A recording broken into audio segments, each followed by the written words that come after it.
Kwa hivyo tunawakaribisheni wote, tunawakaribisha wote, wakubwa kwa wadogo, tunawakaribisha sana.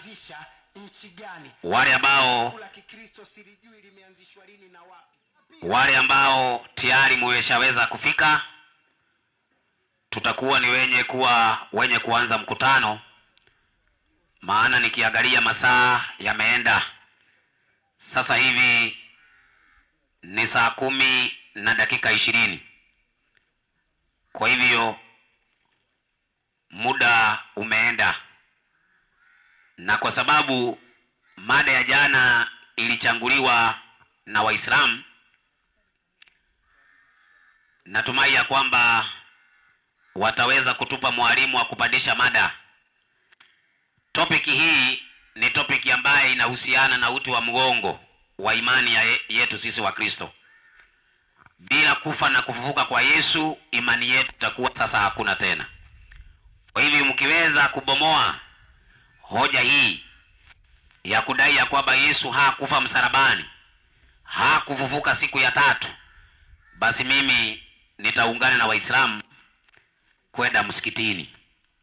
Na sijui leo Gershon kama nitaweza kukupa nafasi ya kuwa mwenyekiti, alafu niweze kupeleka mada hii, kwa sababu hii mada niko na ahadi ya mimi kutamka shahada. Kama Waislamu wataweza kujibu hoja nitakazozijenga, mimi nitatamka shahada, na si ati ya kwamba nadanganya. Ninasema ukweli ya kwamba leo mimi pamoja na familia yangu, maana sijaacha, nimetembea naye, tunasilimu. Mimi nafikiri watanifuata. Nafikiri ya kwamba wakiona baba yao tayari amesilimu, na Paulo msomaji, tena Paulo kwanza anaanza ataenda na kuanza kuswalisha tayari, kwa sababu kidogo alikuwa huko. Sasa ningeomba niweze kumpa ndugu Gershon aweze kuwa mwenyekiti wa mkutano huu siku ya leo, na aweze kutupeleka na utaratibu kama ule ambao tulikuwa nao jana. Nikitumai ya kwamba masaa ya kuswali ya Waislamu imeshaisha na wameshafika kwa uwanja wale ambao wamewahi. Sasa kile kitu ambaye nashindwa ni kwa sababu mwalimu wao ambaye ni kama ndio wako mmoja ndiye simuoni. Sasa sijui kama tutakubaliana na yeye ni mimi nianze, alapofanya mipangilio yake akute kama tunaendelea. Kwa hivyo Gershon, natumai ya kwamba kibasa sauti kiko kwako, utaweza kutupa utaratibu, alafu ndio tuweze kuanza mnakasha. Karibu.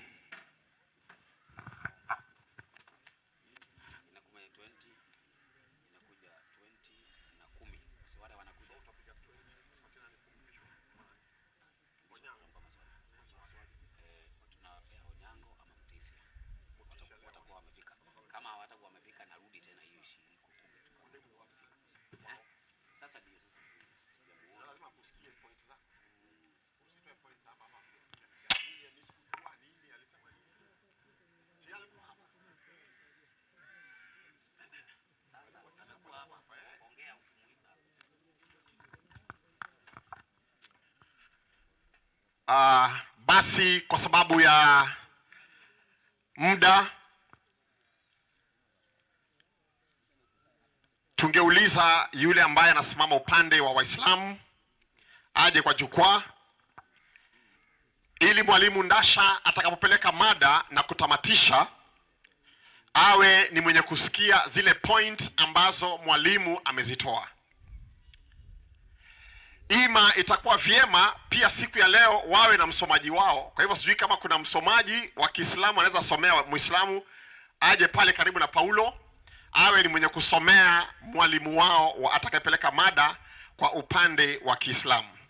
Sijui kama kuna msomaji upande huu wa Kiislamu ambaye anaweza jitolelea tu aende aketi pale aweze kusoma hizo hadithi zenyu, Siratul Rasul, Quran na hizo vitabu vingine ambavyo mwalimu huenda akahitaji apate kusomewa. Kwa hivyo tafadhali tunauliza tu kama kuna mwalimu pande huu ambaye anaweza saidia mwalimu wa Kiislamu kusoma vitabu.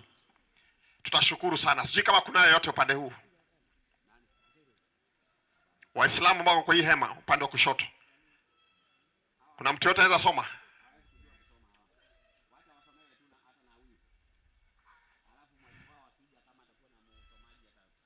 Ataweza kupeleka. Basi tulivyosema jana, mwalimu anapopeleka darasa tuwe katika hali ya kutulia. Tusilete ushabiki. Msomaji anaposoma tusilete ushabiki. Tumpe nafasi yake asome hadi tamati, na kisha mwalimu anayekuja nyuma ndiye ambaye atakuwa ni mwenye kukanusha au kudhibitisha au kupinga au kuweka parwanja kila jambo ambalo huenda likawa lina dukuduku. Kwa hiyo naomba tuombe sasa, tufungue mkutano kirasmi, kisha baadaye tutaenda kupeleka mada moja kwa moja. Baba wetu mfalme mwema, uishie milele, mwenye uzima wa milele, tunakushukuru kwa ajili ya wema na fadhili zako jioni ya sasa. Asante kwa kuwa tuliahidi ukitufikisha jioni ya leo tutafungua mkutano huu tukiwa na shukrani. Napenda nichukue nafasi hii, Mungu wetu, niweze kukuambia ni asante kwa wema na fadhili zako juu ya kila mmoja wetu, rehema zako juu ya kila mmoja wetu, na ushindi ambao umetupatia maishani kufikia jioni ya sasa. Asante kwa ajili ya ndugu zetu waliofika uwanjani kujifunza masala yako. Kweli itakapojidhihirisha kutoka upande wowote, basi yule mwenye moyo wa haki awe ni mwenye kuiunga mkono. Pokea sifa, pokea utukufu. Amani itawale viwanja hivi, na utukufu wako na ushindi ikapate kwa pamoja nasi. Neema na haki idhihirike, ukimtukuza Mwokozi uliyemtuma kwa ajili yetu. Katika mnakasha huu na debate, sifa na utukufu takurudishia wewe. Neema na heshima iwe kwa midomo ya walimu wote watakaofundisha, na walimu wote watakaouliza swali, na walimu wote watakaojibu. Wasikilizaji wamakinike kwa utukufu wa jina lako, ili iwe faida kwao, na kuja kwao hapa kusiwe ni bure. Kufika kwao hapa kusiwe ni bure. Kufika kwao hapa isiwe ni kupoteza muda. Iwe ni ya manufaa kwa nafsi zao kuweza kupona, ili siku hiyo itakapofika wasitahayarike, bali waurithi uzima wa milele. Kwa jina lako safi nimeomba nikishukuru. Wote waseme amen. Basi nataka kuchukua muda huu kumkaribisha mwalimu atakayepeleka mada kwa upande wetu, na ni mwalimu ambaye ana ile tajriba na uzoefu wa kupeleka mada, na kama alivyosema ameweka maagano hususan na mada hii ya je, Mwokozi alikufa kwa ajili yetu. Basi ni heshima yangu kumleta mwalimu Francis Ndasha aweze kutuletea chuo na kutuweka kwenye darasa. Na kama alivyosema jana Askofu Gishohe wa Mwangi ambaye ameketi hapa kwenye madhabahu hii, naamini tumekuja na kalamu na karatasi, daftari na kalamu, ili uweze kunakili zile points zitakazotolewa. Points zitakazotolewa zitakusaidia pakubwa kwa siku hii ya leo. Na kwa hivyo basi ni heshima yangu kumkaribisha mwalimu Francis Ndasha aweze kutupeleka katika falsafa hiyo ya kwanza ya je, Mwokozi alikufa kwa ajili yetu. Karibu sana mwalimu.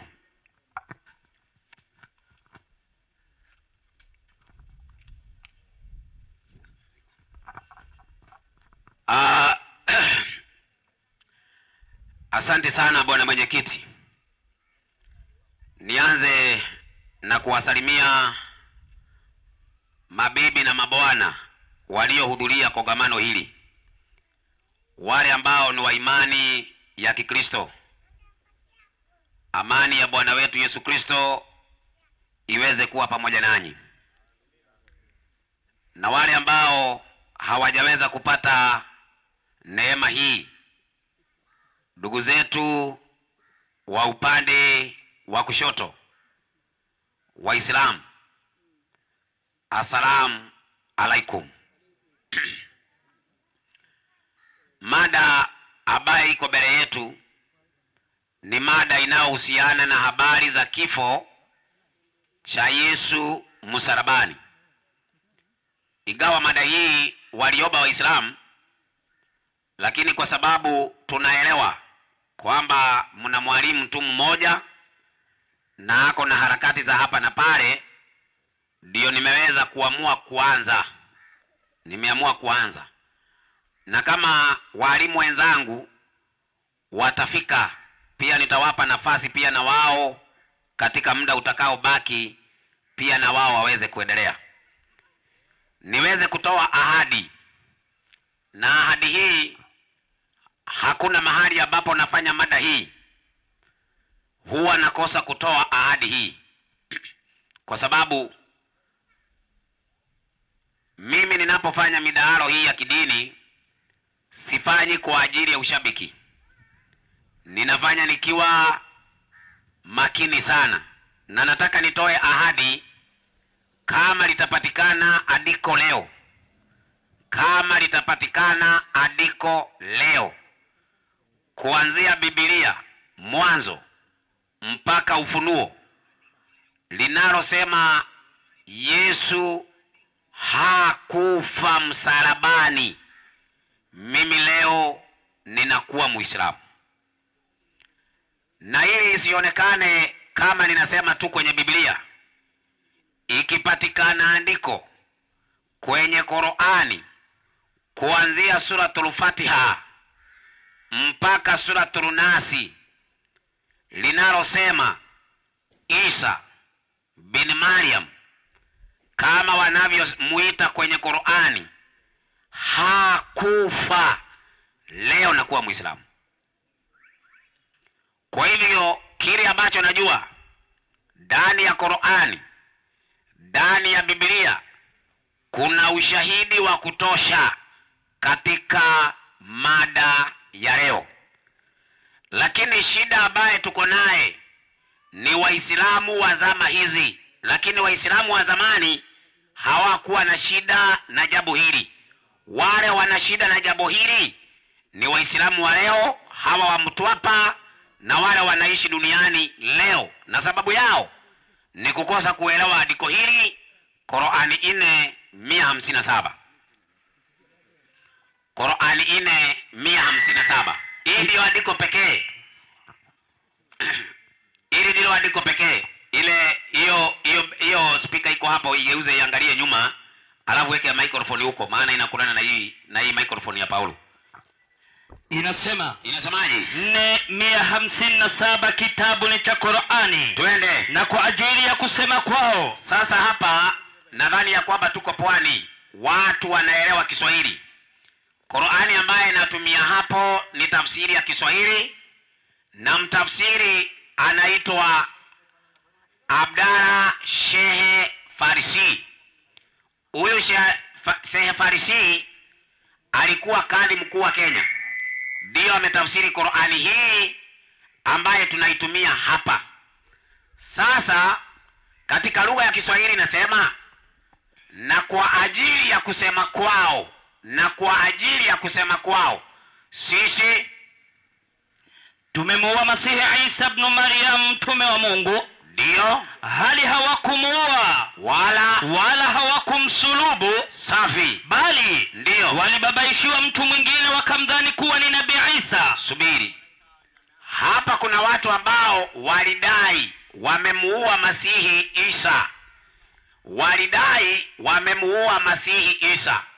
Wanajibiwa wao, wanaambiwa wao hawakumuua, wao hawakumsulubu, wao walibabaishiwa mtu mwingine. Lakini andiko hilo halisemi Yesu hakufa. Hilo andiko halisemi hivyo. Hilo andiko ni watu wanaojibiwa, waliodai wamemuua, wao ndio wanajibiwa hawakumuua. Hilo andiko halisemi Yesu hakufa. Kwa hivyo kama ni andiko hilo inatumika, basi halifai kutumika tena kusema Yesu hakufa. Sasa mimi Dasha, na nimepata andiko kwenye Qur'ani linalosema ya kwamba hawakumuua, na mimi nataka kufundisha ya kwamba alikufa. Ninafaa kufundisha basi kama hawakumuua, nani aliyemuua kama alikufa? Aligojeka corona? Aliabuka kwa mtaro? Ama nani aliyemuua huyu Masihi Isa? Msomaji, Mwalimu, naomba nichukue kisa kingine kama hiki.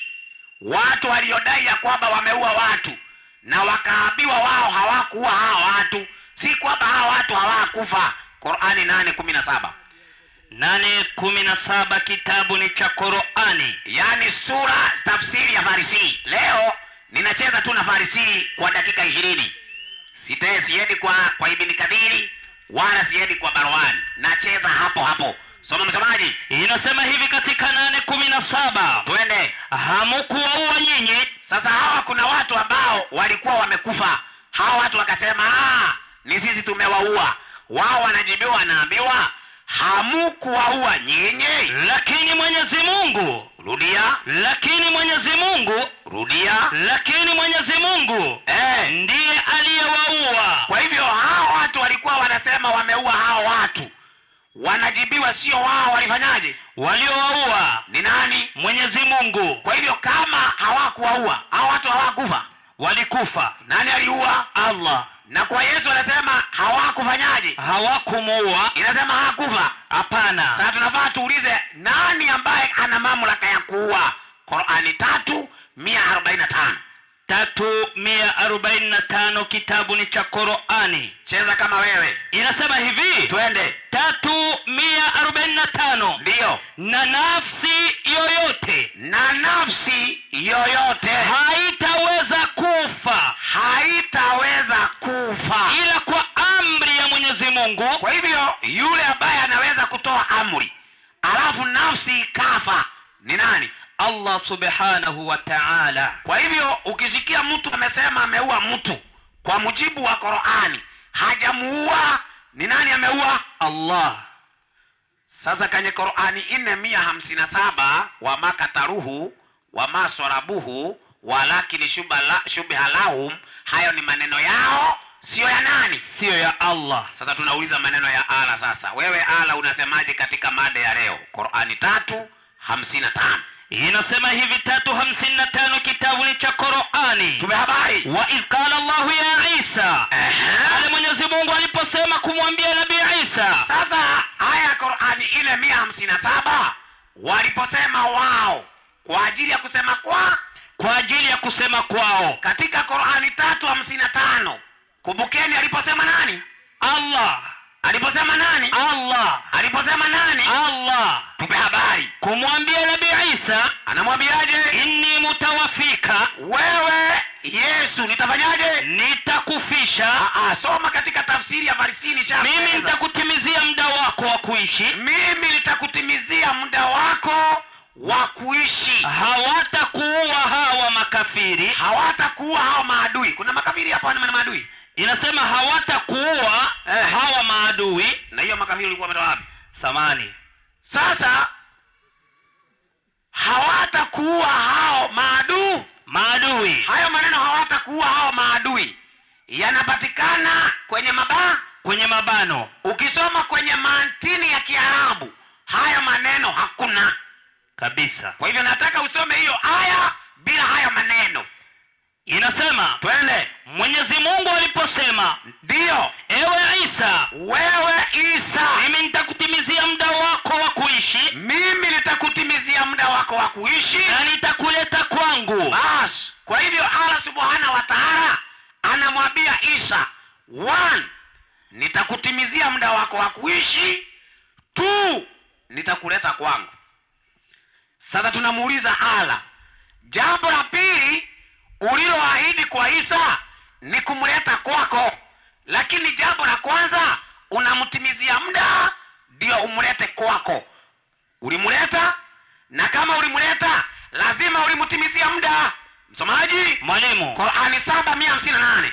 7:158. 458 kitabu ni cha Qur'ani. Inasemaje? Bali Mwenyezi Mungu. Rudia. Bali Mwenyezi Mungu. Rudia. Bali Mwenyezi Mungu Alifanyaje? alimnyanyua kwake. Kwa hivyo Allah alimnyanyua Yesu wapi? Kwake. Lakini kwenye Qur'ani 3:55 Allah ameahidi Yesu, ili nikulete kwangu ninaanza kukutimizia nini? Muda. Sasa mimi naomba hapa kwenye mibari hii, kwenye jukwaa hili, Waislamu muungane pamoja na mashehe na maulama wa Kiislamu, munipe maelezo sahihi ni nini maana ya mtu kutimiziwa muda. Mkinipa maana hiyo, nitajua hiyo maana, alafu nijue kumbe kwa maana hiyo Yesu alinyanyuliwa na leo yuko mbinguni akiwa amemaliza kutimiziwa muda. Msomaji, Mwalimu, mimi nataka niwaulize mashehe wa Kiislamu, nikianza na huyo mtafsiri wa hiyo Qur'ani anaitwa Shehe Abdalla Farsi, aliyekuwa kadhi mkuu wa Kenya. Ni nini maana ya mtu kutimiziwa muda? Qur'ani 10:11. 10:11 kitabu ni cha Qur'ani. Twende. Inasema hivi. Inasemaje? Katika 10:11 Qur'ani. Twende. Na kama Mwenyezi Mungu angeliwapa watu upesi shari safi wanavyohimizia iwafike, ndio kama wanavyojihimizia kuwaletea kheri, ndio bila shaka, rudia, bila shaka, rudia, bila shaka, ndio wangelitimiziwa muda wao mara moja, wakafanyaje? Wakajifilia mbali. Kwa hivyo wakitimiziwa muda wao wanafanyaje? Wanajifilia mbali. Wakitimiziwa muda wao wanafanyaje? Wanajifilia mbali. Kwa hivyo kutimiziwa muda ni kufanyaje? Ni kufa. Ni kufa. Imekauka, inaitwa message sent. Na Abdul Karim amereceive. Unajua huyu ni bigwa wa kuweka viraka kwa guo mpya, na mngoja bigwa wa viraka huyu atakuja na viraka na Viswahili na Viarabu huyu. Lakini leo ujue defense iko tight. Leo napambana na wewe mpambano international.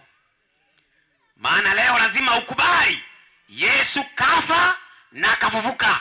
Na Muislamu yoyote ambaye leo hakubali Yesu kafa na kafufuka, Mwarabu anasema finari jahannam halidina fiha abadan, na sio kula chipsi. Kwa nini?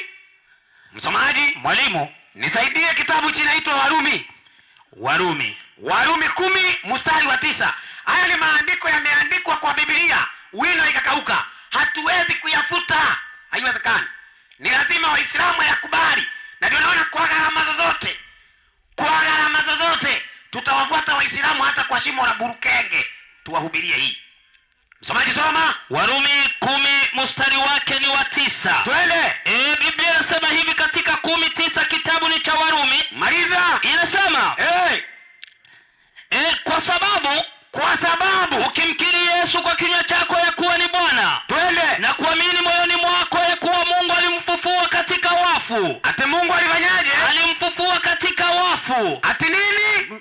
Utaokoka. Kumbe lazima kila mtu akubali na atamke Yesu ni nani? Yesu ni Bwana. Alafu aamini kwa moyo ya kuwa Mungu alifanyaje? Alimfufua katika wafu. Ya kuwa Mungu alifanyaje? Alimfufua katika wafu. Mwenye anafufuliwa na Mungu alikuwa amelala ama amekufa? Alikuwa amekufa. Amekufa. Wanajua sasa Waislamu wakati mwingine wakilala anasema wewe Mungu unatuua alafu unatufufua asubuhi. Wanasema bismika rabbi wa du'atu jambi waghfir li dhanbi Allahumma bismika amutu wa ahya.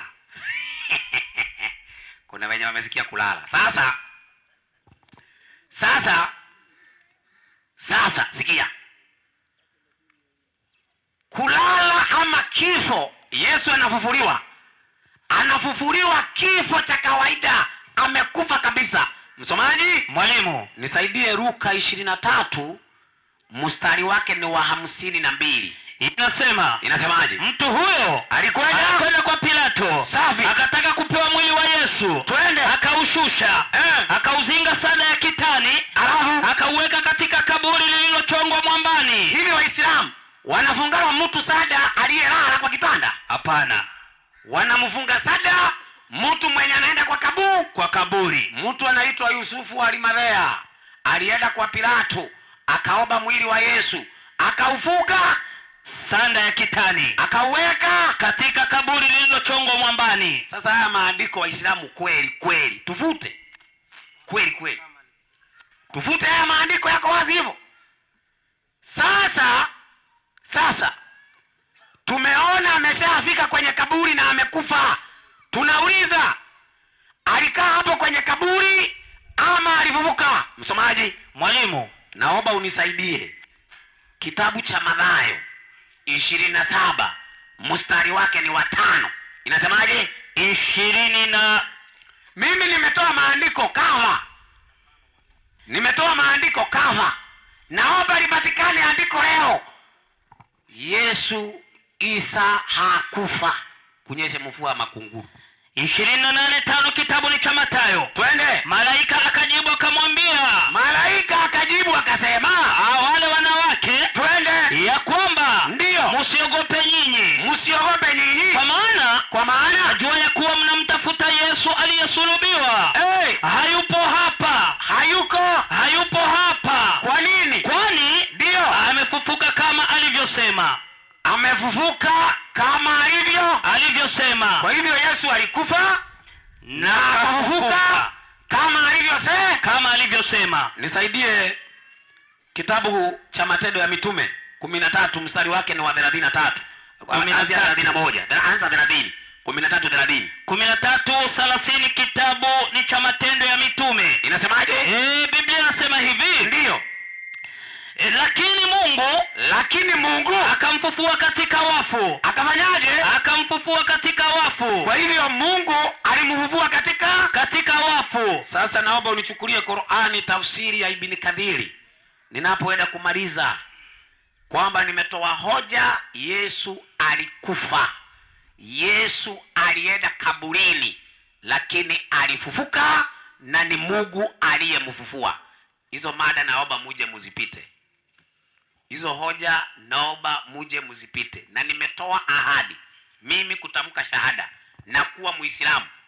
Na huyu akitaka nitumie jina Muhammad nitatumia hiyo. Akipata andiko kuanzia suratul Fatiha mpaka suratul Nasi, Isa hakufa na wa Muislamu. Lakini kama ni Qur'ani 457 hawa kwa ajili ya kusema kwao hawakumuua. Hao ndio hawakumuua, si ati hakufa. No. Andika kwenye capital letter. Msomaji, Mwalimu, 355 tafsiri ya Ibn Kathir. Inasema 355. Unaposikia tafsiri ya Ibn Kathir katika Uislamu, katika usomi, ni tafsiri kubwa. Ni tafsiri ya Uislamu na tafsiri kubwa. Inasema, naomba unisomee kwenye commentary kwa sababu ya muda. Unielezee kama wanakubali Mungu alimfufua siku ya 3. Mungu alimuua ama hakumuua? Soma tusikie. Inasema inni mutawafika. Mimi nitakutimizia muda. Twende. Ai. Lini? Ndio. Mumituka. Nitakuua. Wakala Ibn Ishaqa. Twende. Na anasema mtoto wa Ishaqa. An Idris. Twende. Kutoka kwa Idrisa. Maliza. Amatahu Allahu 3 ayami. Rudia. Amatahu Allahu 3 ayami. Ati nini? Allah alimuua siku 3. Allah alimuua Yesu siku ngapi? Siku 3. Maliza. Thumma ba'athahu. Safi. Kisha Allah akamfufua. Mimi nimetoa ushahidi kwenye Qur'ani. Allah kamuua Isa, Yesu kafa. Naomba andiko leo, hata ni gazeti muko naye, muje muisome hapa. Inasema Yesu hakufa. Hata gazeti nimewakubalia. Sasa msomaji, Mwalimu, naenda kufunga kesi. Wakorintho wa kwanza 15 mstari wake ni wa 3. Wakorintho wa kwanza 15. Unajua hatuwezi kukaa hapa na Abdul Karimu tena nimwache aende motoni. Siwezi kubali. Paka kwa gharama zozote tumtafute, tumbatize huyu. Soma tusikie. Kwa maana aliwatolea nyinyi hapo mwanzo. Safi. Yale niliyopokea mimi mwenyewe. Twende. Ya kuwa Kristo, rudia. Ya kuwa Kristo alikufa kwa ajili ya dhambi zetu, kama yanenavyo maandiko. Basi naomba watu wa kupinga maandiko waje tukabiliane na wao baadaye. 20 kwa alama, 20 minutes kamili, hajazidisha hata sekunde 5. Basi ni vizuri mwalimu Abdikadir Ustadh amefika dakika 4 tu baada ya mwalimu Ndasha kusimama, na nataka nisadiki ya kwamba hizo dakika 16 ambazo amekuwa hapa ameweza kupata mada tunatoka wapi na tunaelekea wapi, kwa sababu mada ni wao walichagua jana ya kwamba wanasema Yesu hakufa na wala hakuuawa na mtu yote na wala hakusulubiwa pale msalabani. Kwa hiyo dakika huu na muda huu nataka nimpatie mwalimu wa Kiislamu, naye pia aje na pita zake tuweze kusikia tunaelekea upande gani. Kwa hivyo mwalimu, nafasi ni yako mwalimu Abdikadir. Asante sana, karibu, muda ni wako, dakika 20. Bismillahirrahmanirrahim. All praised be to the Almighty God who revealed to mankind the book, to be to him like the sun and its luminous, and his acts like the moon when it glitters, that he who abides by his command shall live in the light like the day when it breaks, and he who denies Allah's command get lost in the darkness of the night as it stands still. Blessed peace and tranquility be upon Prophet Muhammad sallallahu alaihi wasallam. Amen, amen, amen. Kwa mnyengruth nyasai majares kod miwafu duto. Alhamdulillah. Mahali mwiba unapoingilia ndipo unapotokea. Kwanza Pastor Ndacha akaja hapa, nataka nimpe salamu, kisha baadaye nimweke darasani niweze kumfundisha. Msomaji upo? Niko. Methali 18:17 tunaanzia. Ajitetee kwanza kama huyo Ndacha huyo. Huonekana kuwa ana haki. Watu walipokuwa wanamsikiliza wanasema Ndacha akasema kweli pale, endelea. Lakini jirani yake huja. Mimi jirani yake nilikuwa nimeketi na nukutu pale, sicheze simu na nukutu, huja na kumchunguza. Nimemchunguza, nimempata mtupu. Unajua ujanja gani aliotumia? Baada ya kuisoma tafsiri ya Ibn Kathir, baadhi ya Waislamu wanasema lakini hiyo ni kweli, ni Qur'ani hiyo. Hiyo tafsiri ndio. Wala msipate shida. Sasa ngojeni niwapeni ujanja, na najua wengi wanatutazama. Ngojeni niwapeni ujanja wa Kristo mliohudhuria na mnaotutazama na mlioko juu jukwaa. Nataka nitoe mfano. Hebu nisomee Yohana 5:30. Afu isome taratibu tu. Nitoe mfano aliyofanya ndani ya Qur'ani, alafu nimrudishe nimsomeshe Qur'ani na lugha ya Kiarabu. Soma hiyo 5:30. Isome taratibu Yohana. Inasema hivi. Naam. Katika 5:30 kitabu cha Yohana. Na amesema atafanya mbinu zozote aweze kunibatiza. Sasa kwa taarifa yako, niko na walimu papa hapa Mtwapa wa kutoka maeneo ya Lamu, ambapo wamesema inshallah tunataka kongamano kama hili pia lifike maeneo ya Lamu. Sehemu moja panaitwa Kipini. Kama hujafika basi jiandae kufika Kipini. Watazamaji wananiangalia pale, Bwana Ndacha na timu yake wanahitajika Kipini. Huko kuna Waislamu wamejaa, mashekhe wamejaa, Wakristo wamejaa, unahitajika na viongozi wenzio. Soma hiyo. Inasema, naam, 5:30. Mimi siwezi kufanya neno mwenyewe. Tulia. Sasa ujanja aliyofanya Ndacha, kaisoma Qur'ani kule tafsiri Ibn Kathir, mfano wake ni sawa sawa na haya maneno. Biblia inasema, Yesu anasema mimi siwezi kufanya neno mwenyewe. Ujue aya haijamalizika. Mimi fikra zangu ningelikuwa kama za Ndacha, ningesimama hapa nikasema Yesu hapa hawezi kufanya neno mwenyewe, kwa hivyo Yesu hajiwezi, hamfai kwenda kwa Yesu, achana na Yesu. Lakini kumbe andiko linaendelea, na ndio maana Ndacha alipoisoma tafsiri ya Ibn Kathir akakwama mahali, hakuendelea. Endelea hiyo aya. Aya gani ya Yohana? Yohana. Niendelea kusema hivi. Mimi siwezi kufanya neno mwenyewe. Kama nisikiavyo ndivyo ni hukumuvyo. Unaona? Kumbe mpaka Bwana Yesu asikie kisha ahukumu. Kukata maandiko katikati bado hujaleta faida. Naomba nirudi katika tafsiri Ibn Kathir. Imeandikwa fi lughatul arabia, ndio? Naam. Naomba niletewe hapa, nishike mwenyewe sasa nisome mpaka pale ambapo nataka. Maana yake ikikwambia nenda hapo chini, huenda msomaji wetu katatizika. Naomba mmoja niletee Qur'an. Niambie tu. Niletee tu Qur'an. Haina shida. Nikikosea utasema. Hapo ndio unanivuta kazi. Sikufuti kazi. Sikufuti kazi. Tunaanza mahali riwaya ya nani? Ya Ibn Idris. Anza hapo mwanzo kabisa. Haya. Inasema hivi, kwa sababu pointi yangu iko chini, nyinyi mmefika mahali katikati na pointi yangu iko chini. Leta alafu kamera iko hapa, nikifanya hivi itazumia, au sio jamani? Tuanze mahali ambako inasema almasihiyina yazamuna. La, sio hapo. Haya, acha nikuletee mwenyewe. Haya. Uangalie hapo. Naam. Takbir. Hapa wenyeji lugha tuko hapa bana. Ni tafsiri Ibn Kathir, maana yake inatakiwa iwe ni mjeledi wa kwanza. Ziko ngapi? Natoa ilmu hii kwa wale watazamaji. Tafsiri Ibn Kathir. Tafsiri Ibn Kathir ile fi lughatul arabia. Nataka ile ya Kiarabu peke yake. Anipe pia hii. Hii ni ya Kiswahili. Hadha fi lughatul sawahiliya. Hii imeandikwa kwa lugha ya Kiswahili. Msomaji wetu pale amesoma Kiarabu.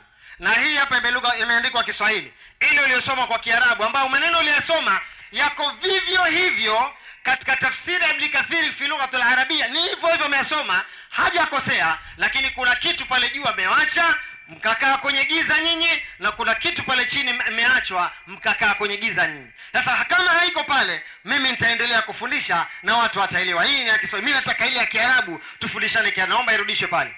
Fanya haraka kijana. Mbona vijana wanakuwa wazito hawa? Namwambia huyu kijana huyu aje hapa na angalia kule kando. Haya. Sasa wacha tuendelee kutoa mafundisho. Nafikiri msomaji wetu pia anaangalia. Kama itapatikana nitaendelea kufundisha. Kwa ufupi, nianze kuweka wazi neno tawafa. Neno tawafa, ndugu yangu aliposoma, amesoma mtu mmoja amesema maneno haya, lakini ukisoma tafsiri Ibn Kathir ambao ni mjeledi wa kwanza iliyoandikwa Kiarabu peke yake na kutafsiriwa Kiarabu peke yake, pale juu inazungumzia watu hawa ama mashehe hawa ndio wanaotoa kauli zao mbalimbali. Yeye ndugu yangu Ndacha akaomba isome kauli ya mtu mmoja, lakini mimi nilikuwa nataka iendelee sasa itoe kauli ya watu wengi. Tafsiri Ibn Kathir ikasema kauli ya watu wengi, neno tawafa maana yake ni annaumu, ni usingizi, maana yake kulala. Bimaana aya iposema inni mutawaffika, hakika yangu mimi nitakufisha, warafiuka ilayya, na nitakuleta kwangu. Bimaana Mwenyezi Mungu alimpatia Nabii Isa usingizi, akamfanya katika hali ya unconscious, katika hali ya kutojifahamu, kisha akamnyanyua. Kwa nini? Kwa sababu hapa duniani kuna layers, kuna troposphere, stratosphere, thermosphere, ozone layer, ziko 7. Hizi tabaka 7, hali ya anga iliyoko hapa na hali ya anga iliyoko juu duniani iliyoko juu ni tofauti. Hata wale ambao kwamba wanaenda kwenye mwezi pale juu lazima wavae, wanaitwa astronauts, lazima wavae vitu maalum ili kulingana na hali ya hewa iliyoko kule. Kwa hivyo Mwenyezi Mungu akampatia Nabii Isa katika hali ya usingizi. Hii tabaka ya kwanza ambayo inaitwa troposphere iko na hewa zote 99.99%, nitrogen iko katika asilimia yake, oxygen katika asilimia yake, carbon dioxide katika asilimia yake, rare gases katika asilimia yake. Mungu kamfanya Isa katika hali ya usingizi. Je, ushahidi gani mimi niko nao kuonyesha ya kwamba huu usingizi na ukusudiwa kwa Isa ndio huku kufa?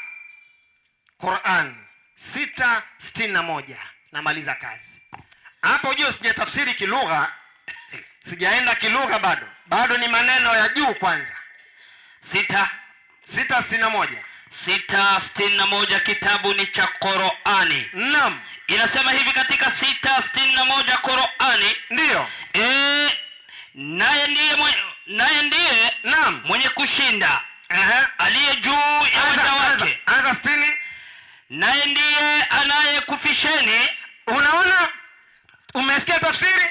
anasema naye ndiye anayekufisheni. Endelea. Anayekutieni usingizi. Rudia. Anayekutieni usingizi. Rudia. Anayekutieni usingizi. Takbir.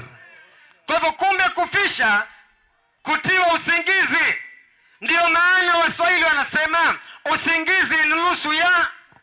Na ndio maana sisi Waislamu tunapokuwa tumelala, tukiamka asubuhi tunasema maneno haya ambayo ni maneno ambayo alikuwa akiyasema Bwana Mtume Muhammad sallallahu alaihi wasallam. Alhamdulillahi alladhi ahayana ba'da ma amatana wa ilayhi an-nushur.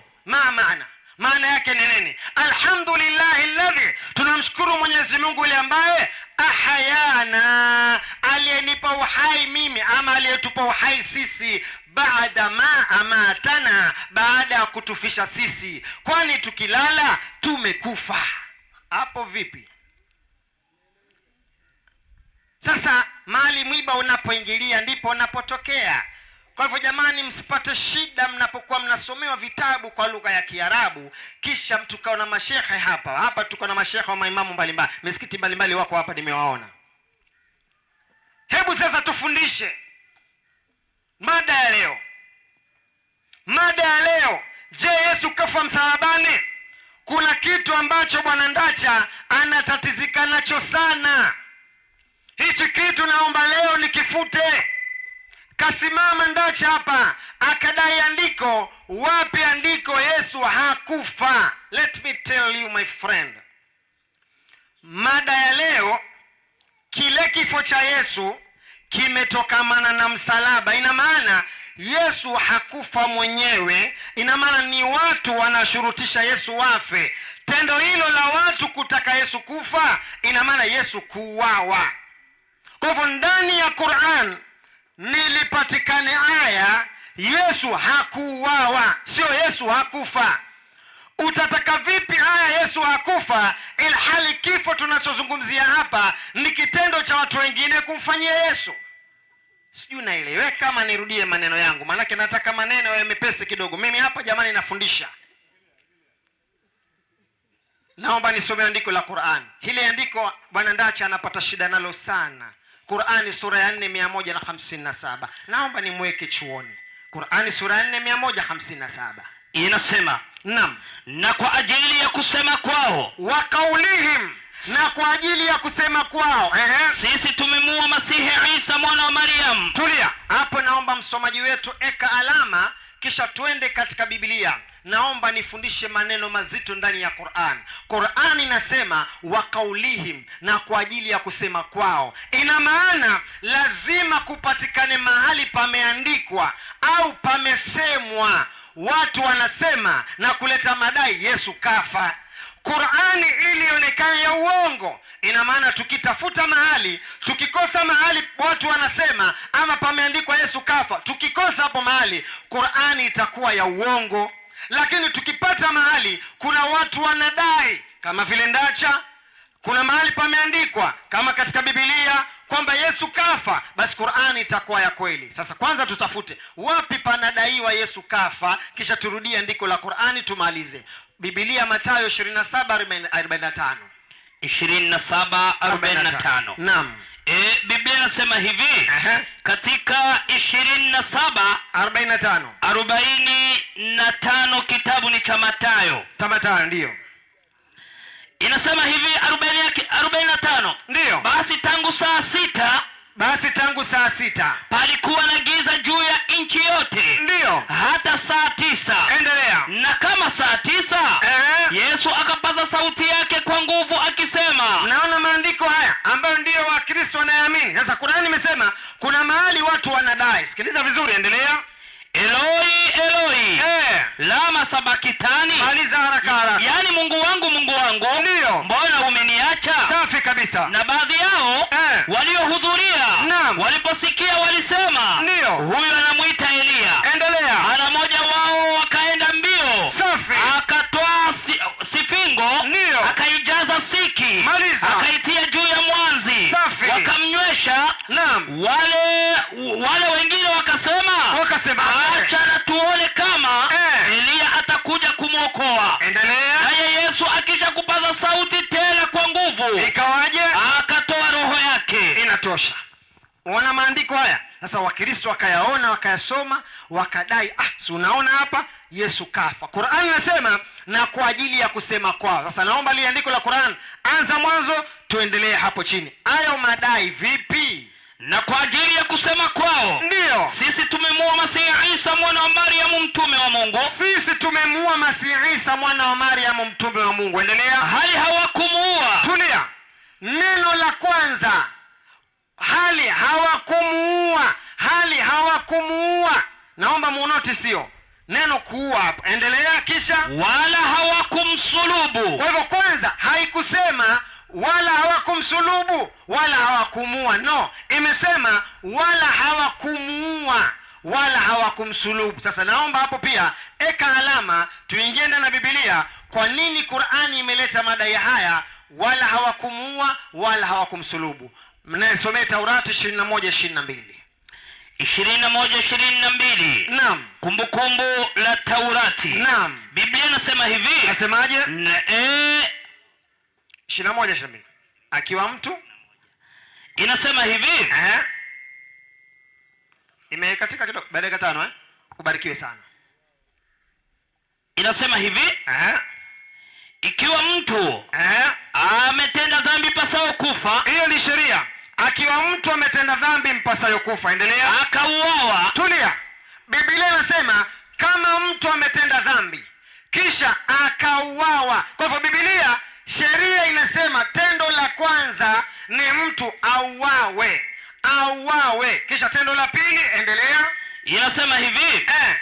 Ikiwa mtu ametenda dhambi pasayo kufa akauawa, kisha mzoga wake usilale hapo msiku kucha. Umeruka kitu. Inasema ikiwa mtu ametenda dhambi ipasayo kufa akauawa, nawe utamtundika juu ya mti. Hayo maneno ndio ambao ulikuwa umeruka. Nawe ukamtundika juu ya mti, mzoga wake usikae. Subiri kidogo msomaji wetu. Stage ya kwanza ni mtu auawe. Stage ya pili atundikwe juu ya mti, bi maana asulubiwe. Wakristo wanaamini Yesu kafa akiwa msalabani. Sheria inasema ni mtu auawe akiwa chini, kisha achukuliwe apelekwe msalabani kama amefanyaje? Amekufa. Ndiyo maana ndani ya Qur'ani ikasema maneno mawili, wala hawakumuua, yani ikatanguliza neno kuua, kwa sababu sheria ni mtu auawe, kisha sheria ya pili wala hawakumsulubu. Sasa ndugu yangu, anataka andiko wapi aya Mungu anasema Yesu hakufa? Kumbe kitendo na madai wanachodai ili Yesu afe ni mpaka auawe. Jamani we, hapa natafundisha lugha ya Kiarabu, nitafundisha Kiswahili na nitafundisha Qur'ani na hata Biblia. Sasa naomba ufunge Biblia, turudi katika Qur'ani, pale tulipofika tuendelee chini. Hiyo ni aya moja tu, sijamalizana nayo na muda umeisha. Inasema bali walibabaishiwa mtu mwingine. Kama mafunzo nyie. Bali walibabaishiwa mtu mwingine. Tulia. Qur'an inasema bali walibabaishiwa mtu mwingine, kisha wakamdhani ni Nabii Isa. Tulia. Mpaka leo Wakristo wanasema Yesu kasulubiwa, kwa sababu Qur'an inasema walidhani ni nani yule? Ni Yesu. Sasa baadaye mtakula kibano. Kama tunasema Isa hakusulubiwa, nani huyo kasulubiwa? Kibano kinakuja hicho, jiandaeni. Hapo. Naomba nitoe mafundisho hiyo. Aya sitaimaliza. Naomba nitoe mafundisho, dakika zangu zimebakia labda 3 ama 2 hapa. Mafundisho ya kwanza. Yesu anasema bado 2 nyingi sana hizo kuwatoa katika Ukristo na kuingiza katika Uislamu. 7 Mathayo 7:7. Naam. Ombeni nanyi mtapewa. Yesu anatufundisha tuombe, tutapewa. Tafuteni nanyi mtaona. Tutafute, tutaona. Bisheni nanyi mtafunguliwa. Kibisha mtafunguliwa. Tulia. Wakati Yesu yupo hapa duniani, je, alijua kuna watu wanatafuta kumuua? Alijua kuna watu wanatafuta kumwangamiza mpaka akaamua aketi aanze kuomba? 7:19 Yohana 7:19. Naam. Kitabu ni cha Yohana. Ndiyo. Biblia inasema hivi. Katika 7:19 kitabu ni cha Yohana. Ubarikiwe. 7:19 inasemaje? Kidogo tu. Sawa. 7:19 kitabu ni cha Yohana.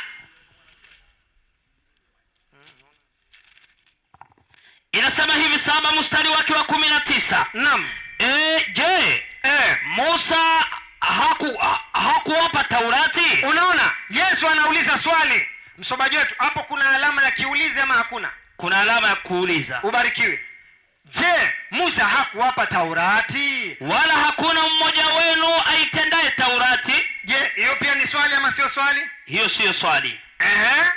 Mbona mnatafuta kuniua? Hilo ni swali ama sio swali? Hiyo ni swali. Ubarikiwe. Mbona mnatafuta kuniua? Mkutano wa karibu. Inatosha. Yesu anajua hao watu sasa kama Yesu ametumwa aje afe tupate uokovu, mbona anauliza tena? Si anyamaza tu, tumtafute, tumpige mijeledi mara moja, tumsulubishe? Mbona anauliza mbona mnatafuta kuniua? Sasa wewe Yesu unauliza hili swali, kwani ujue umetumwa na Baba uje ufe hapa? Tena Yesu akasema hamukusoma Taurati. Kwani Taurati inasemaje? Taurati inasemaje? 21:5 kumbukumbu la Taurati. 21:5. Naam. Inasema hivi, ni neno moja tu. Katika 21:5 kitabu cha Taurati. Nao makuhani wana Walawi wasongee 5:17 samani 5:17. Naona tena dakika zimeisha. Isome hiyo mara moja niweze uketi. 5:17. Inasema hivi katika 5:17 kitabu cha Taurati. Inasemaje? Usiue. Inasema usiue. Yesu anauliza mbona mnatafuta kuniua? Kumbe Taurati inasema don't kill. Je, amekubali kufa hapa? Shimbo nimeliacha hilo. Asalamu alaykum. Haya. Mwalimu Abdikadir, Ustad Abdikadir ameweza kupeleka mada. Abdul Karim ameweza kupeleka mada kwa upande wa Waislamu 20 na nukta karibu 20 hivi, ameongeza nukta seconds kama 20, lakini yuko tu chini dakika 20 iko sawa. Na kama vile mwalimu Ndasha alivyotangulia kusema ya kwamba ni mwalimu wa viraka, basi tutajua kama ni viraka ama ameweka sawa. Na kwa sababu mwalimu anayekuja atatumia dakika zake 10, mwalimu Mutisia atarudi hapa ili kuweza kutoa dukuduku na kudhibitisha mada ambayo iko mezani. Je, Yesu kafa au sisi tunalimbikizia tu, tunasema maneno ya kupakazia wanavyosema wa Tanzania? Kwa hiyo mwalimu Mutisia, nafasi ni yako, dakika 10 uweze kuendelea na mada ambayo Ndasha alianzisha, ambayo imewekwa na Waislamu mezani. Wanapinga ya kwamba Yesu hakufa. Kwa hivyo karibu sana mwalimu Mutisia, dakika 10. Okay, asante. Nashukuru. Wapendwa, naomba niwasalimu kwa wale ambao ni Waislamu, asalamu alaikum, na kwa wale ambao ni Wakristo, amani ya Bwana wetu Yesu Kristo iweze kwa pamoja na. Ninawakaribisha katika mada hii. Abdikarim, nimejaribu kumsikiza lakini nikaona nikana kwamba amesahau hata vile mwalimu Ndacha alikuwa amesema. Amejaribu kumsikiza mwalimu Ndacha lakini akakosa kumuelewa. Mwalimu Ndacha alikuwa tayari amemuonyesha ya kwamba wale ambao walisemekana katika kitabu cha Qur'ani 1, hebu irudie 4:157. Inasema hivi, ndiyo, na kwa ajili ya kusema kwao sisi tumemua Masihi Isa mwana wa Mariamu mtume wa Mungu. Kwa hivyo kuna watu fulani waliyesema ya kwamba wamemua Isa bin Mariam, endelea, mtume wa Mungu, ndiyo, hali hawakumuua wala hawakumsulubu. Kwa hivyo ni wao hawakumuua na hawakumsulubu, lakini bali walibabaishiwa mtu mwingine. Tulia. Mwalimu Ndacha akafundisha vema, akaeleza ndiyo hawakumuua wala kumsulubu, lakini akadhibitisha ya kwamba alikufa. Ni kumuua lakini alikufa, na akadhibitisha ni nani ambaye alikuwa na uwezo wa kumuua, si kwamba hakufa. Na ndio maana akauliza mwalimu Ndacha, wapi andiko kutoka sura ya 1 ya Qur'an hadi sura ya mwisho, wapi andiko ya kwamba Yesu hakufa? Ametoa? Hajatoa. Hajatoa hata moja. Bado hoja inabaki kusimama pale pale ya kwamba hajatoa andiko hata moja ya kwamba hakufa. Kwa hiyo inabaki ya kwamba alifanya nini? Alikufa. Maana hiyo hoja hakuvunja. Msomaji, naomba nipatie Qur'ani ya Madia. Akawa natoa maelezo ya kwamba kufishwa maana yake ni kulala tu. Sasa yeye alieleza kwa maneno yake, kwa kinywa chake. Sasa sijui alitaka tusome maneno yake ya kinywa chake, ya akili zake, ama turuhusu vitabu viongee. Msomaji, Mwalimu, naomba unipe tafsiri yake ya hiyo Qur'an ya 3:55 kule maelezo chini. 3:55 inasema hivi, Maana ya kufishwa ndio utawafika nitakufisha. Ibn Abbas ndio ambaye ni nduguye Mtume sallallahu alaihi wasallama, endelea, na ambaye alikuwa ni mwanachuoni mkubwa kabisa, ndio ametafsiri mutawafika kuwa mumituka, ndio yani nitakufisha. Endelea. Neno tawafa kama linavyotumika kwa namna hii kwa aya hii, kwa aya hii ambayo tunazungumzia, halina maana nyingine yoyote isipokuwa kuchukua roho. Atukufanya nini? Isipokuwa kuchukua roho. Aya gani ambayo tunazungumzia? 3:55. Na usikize kwa makini. Kwa hiyo aya ambayo tunazungumzia si aya nyingine. Hiyo aya atinamaanisha nini? Neno hili tawafa halina maana nyingine, nipe habari, yoyote isipokuwa maana ya kuchukua roho au kufa. Hivyo kwa hiyo alitudanganya kwa maneno yake, wakati maelezo ya Qur'ani inaeleza maana ya hiyo haya.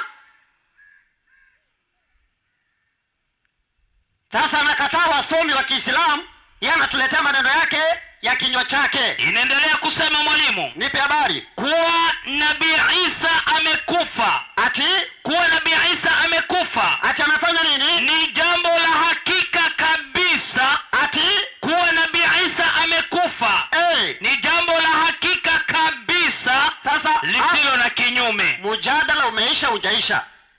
Umeisha. Amekufa hajakufa? Amekufa. Tunasoma kitabu gani? Hii ni Qur'ani. Ni Biblia hiyo? Hii ni Qur'ani. Sasa turudi kwa Biblia. Akawa anaongea mambo ya Torati. Wewe utaongea mambo ya Torati ambayo hamna nyinyi. Wakristo ndio tuko na Torati, sisi tunaielewa. Msomaji, mwalimu, ni kweli wale ambao walikuwa wanatundikwa msalabani ni wale ambao walikuwa wametenda dhambi. Lakini kweli Yesu si kwamba alikuwa ametenda dhambi. Nini kile kimefanyika? 3:13 kitabu cha Wagalatia. 3:13 kitabu ni cha Wagalatia. Nipe habari. Bado akija hapa Abdikarim, ukija hapa tunataka andiko. Yesu hakufa, si hawakumsulubu wala hawakumuua. Si hiyo. Ni wapi andiko hakufa? Wapi? Asoma. Kristo alitukomboa katika laana ya Taurati. Kristo alitukomboa katika laana ya Torati, kwa maana alifanywa laana kwa ajili yetu. Si kwamba yeye amelaaniwa ati kwa sababu ametenda dhambi. Alifanywa laana kwa ajili yetu. Alifanywa laana kwa ajili yetu. Nipe habari. Maana imeandikwa, amelaaniwa kila mtu aangikwaye juu ya mti. Kwa hiyo yeye alilaaniwa kwa ajili yetu. Alichukua laana yetu. Si kwamba yeye alikuwa amelaaniwa. Rudi andiko. Alifanywa laana kwa ajili yetu. Alifanywa laana kwa ajili yetu. Rudi andiko. Kristo alitukomboa katika laana ya Taurati. Endelea. Kwa kuwa ndio alifanywa laana kwa ajili yetu. Kufanywa laana unakuwa laana ama umefanywa? Amefanywa laana. Amefanywa kuwa laana kwa ajili yetu. Alafu akafanywa nini? Akaangikwa juu ya mti. Kwa hiyo alitundikwa juu ya wapi? Juu ya mti. Alitundikwa juu ya mti. Sasa msomaji, naam, naomba nipe Wafilipi 2, naomba nipe mstari wake ni wa 5 kuteremka. Wafilipi 2:5. Biblia alifanywa laana kwa ajili yetu, akatundikwa juu ya mti, si kwamba ni alikuwa amelaaniwa. Endelea. Wafilipi 2 mstari wake ni wa 5. Nipe habari. Maandiko matakatifu yanasema hivi. Safi. Iweni na nia hiyo hiyo ndani yenu. Ndiyo. Iweni na nia hiyo hiyo ndani yenu. Endelea. Ambayo ilikuwemo pia ndani ya Kristo Yesu. Ndiyo. Ambaye yeye mwanzo alikuwa yuna namna ya Mungu. Endelea. Naye hakuona kule kuwa sawa na Mungu kwamba kuwa ni jambo la kushikamana nacho. Endelea. Bali alijifanya kuwa hana utukufu. Akajifanya vile alijifanya kuwa hana utukufu. Endelea. Akatoa namna ya mtumwa. Ndiyo. Akawa ana mfano wa mwanadamu. Ndiyo. Tena alipoonekana ana umbo kama mwanadamu, alijinyenyekeza. Safi. Akawa mtii hata mauti. Ya nini? Naam. Hata mauti ya msalaba. Ati na mauti gani? Ya msalaba. Kumbe ule mti ilikuwa ni nini? Msalaba. Naomba nipe Yohana 19. Soma 8. 19 mstari wa 8. Inasema hivi. Ndiyo. 19 mstari wake ni wa 8. Kitabu ni cha Yohana. Barikiwa. Kwa hivyo wapendwa, tunaona kabisa ya kwamba maandiko yanathibitisha. Asante. Asoma hiyo. 19 mstari wake wa 8. Kitabu ni cha Yohana. Safi. Basi Pilato aliposikia neno hilo, akazidi kuogopa. Endelea. Akaingia tena ndani ya ile Pretoria. Akawaambia Yesu. Endelea mstari wa 19 huko. 18. 18 inasema hivi. Ndiyo. Wakamsulubisha huko. Wakamsulubisha Yesu huko. Na wengine wawili pamoja naye. Yesu. Mmoja huku. Na umoja huku. Na mwingine huku. Na Yesu katikati yao. Kumbe Yesu alitundikwa wapi? Katikati ya watu wawili. Asante. Dakika moja imeisha. Kwa hiyo Yesu alitundikwa msalaba wa katikati. Msomaji? Mwalimu. Alipotundikwa akafa. Naomba nipe Mathayo 28. Teremka mstari wa ngapi? Wa 5. Twende. Inasema hivi. Ndiyo. 28:5. Kitabu ni cha Mathayo. Ndiyo. Inasema. Safi. Malaika akajibu akamwambia wale wanawake, msiogope nyinyi. Kwa maana najua ya kuwa mnamtafuta Yesu aliyesulubiwa. Hayupo hapa. Kumbe Yesu alikuwa amefanya nini? Amesulubiwa. Hayupo hapa. Kwani amefufuka kama alivyosema. Hicho ni kinywa cha Yesu. Asante. Haya, huyo ni mwalimu Mutisia na dakika zake 10 ameweza kuondoa viraka ambazo Abdi Karim aliweza kutanguliza kuweka, na sijui kama bado tena kuna mfuko mwingine wa viraka.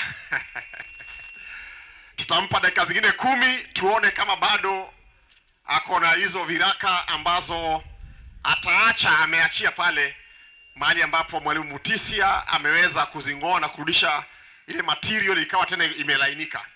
Kwa hivyo mwalimu Abdi Karim, dakika ni zako 10 tuweze kuendelea na mada ambayo iko mezani dakika hii. Bismillahirrahmanirrahim. Alhamdulillah ala kulli hal wa na'udhu billahi min hali ahli nar. Kwanza kabisa aliyetoka afadhali aliyekuja potelea mbali. Afadhali mwalimu wa kwanza kidogo Ndacha alikuwa kidogo taidi, lakini aliyefika sasa hivi kidogo na mimi itabidi gia yangu niipunguze kidogo, na naona level yake bado ni ya primary level. Lakini nitamfundisha tu kwa sababu ni mjadala kufundishana na wapo wengi wanaotutazama, na kwa wale ambao wako hapa mjue tuko live hapa. Tuko live inshallah. Kwa wale walioko majumbani pia waambieni katika mihadhara hii inshallah huwa tuko live, wanaweza kutuona huko majumbani inshallah. Ndugu yangu amejitahidi kujaribu kuziba mashimo niliyoyaweka. Akasisitiza kama vile Ndacha alivyosisitiza, wapi aya Mungu anasema Yesu hakufa. Narudia tena. Mada ya leo ni kifo cha msalaba. Kifo cha msalaba ina maana Yesu hawezi kujipeleka pale msalabani mwenyewe. Angelikuwa Yesu, tunamzungumza Yesu kafa kitandani peke yake, labda na ugonjwa au kapata ajali, hayo ni masala mengine. Ina maana kuna watu walioshurutisha lazima Yesu afe. Katika hali hiyo, kitendo hicho ni kuua. Ndiyo maana katika Qur'ani inapatikana aya Yesu hakuuawa. Jamani, Kiswahili pia bado tufundishane. Jamani, hivi hakuna mwalimu wa Kiswahili hapa? Tukae chini aje afundishe yeye. Hiyo ndio ilivyo ya kwanza hiyo. Ya pili, nikawa mimi nafundisha sasa. Yesu mwenyewe alipokuwa hapa duniani alijua kuna watu wanamtafuta wamuue. Akawauliza, kama tulivyosoma katika Yohana, nitainukuu tu, naende kwenye pointi zingine. Akawauliza, jamani, hamkusoma katika Taurati? Mbona mnatafuta kuniua? Wakati naenda kuketi chini nikawacha shimo kubwa, nikauliza, je, Yesu anakubali kufa hapo? Mkaenda nikaketi. Alipita hapo. Maana nikasema level ya mwalimu aliyokuja iko chini sana. Kaa sasa nikufundishe. Mungu hajamtuma Bwana Yesu aje afe. Amemtuma aje ahubiri. 4:44 Luka. Kwanza tuanze hapo. 4:44. Yaani wewe utongoze, wewe upendwe, wewe uzini, wewe raha usikie, wewe madhambi ya bebe Yesu. Wewe una akili wewe nzuri. Soma 4:43 Luka. Inasema, naam, akawaambia, naam, imenipasa kuihubiri habari njema. Sikiliza, Yesu anasema imenipasa kuihubiri habari njema, sio imenipasa kufa msalabani. Imenipasa kuhubiri. Yesu katumwa kuhubiri, not kufa. Endelea. Habari njema ya ufalme wa Mungu. Safi. Katika miji mingine. Ndiyo. Pia. Ndiyo. Maana kwa sababu hiyo nalitumwa. Yesu ametumwa aje ahubiri, sio kufa. Nyiwa wapi? Haya, sasa Yesu alipojua hawa watu wanamwangamiza, wanataka kumwangamiza, kumuua, Yesu alifanyaje? 26:36 Mathayo. 26. 36 kitabu cha Mathayo. Hebu jamani wa Kristo, jamani, someni Biblia vizuri. Ndio maana anasema katika 22:29, mwapotea kwa sababu hamjui maandiko. Kumbukeni Bwana Yesu alipoingia katika nyumba sinagogi, wakati ameingia pale akasimama akasoma chuo cha nabii Isaya. Kuna watu waliingia katika nyumba hiyo, wakamshika Bwana Yesu, wakamtoa nje, wampeleke mlimani, wamrushe, wamuue. Lakini Yesu alifanya nini? Alipita katikati yao, nao hawakumuona. Walishindwa kumwangamiza mwanzo, wataweza sasa hivi? Wewe wapi? Soma hiyo. Inasema, nao walipokuwa wakila, Yesu alitoa mkate, akaubariki, ndiyo, akaumega, akawapa wanafunzi wake, akasema, twaeni mle huu. Neno 39 haraka. 39 inasema hivi. Semaje? Akaendelea mbele kidogo. Yesu wakati anaomba akaendelea mbele kidogo, akaanguka kifulifuli, anaomba Yesu akisemaje? Baba yangu, ikiwezekana kikombe hiki kiniepuke. Ikiwezekana kikombe hicho kikombe ni kikombe cha nini? Cha kahawa? No, kikombe cha mauti. Ikiwezekana kikombe hiki kiniepuke. Ngoja kidogo kabla uendelea. Yesu anasema kikombe kiniepuke. My question is, swali lingine naweka shimo lije lizibwe. Kama Yesu anasema kikombe kiniepuke, Kiswahili nini maana ya kuepukika na jambo? Ni jambo likupate ama ni jambo lisikupate? Shimo nimeliacha. Sikilizani jamani, waje watapetape hapa. Na usijifanye mjanja wa chura kurukaruka bila bukta na mechi huna. Nimeweka mashimo jamani, na tuna rekodi hapa. Yesu anasema kikombe kiniepuke. Nini maana kikombe kiniepuke? Hilo ndio swali. Endelea. Inaendelea kusema hivi.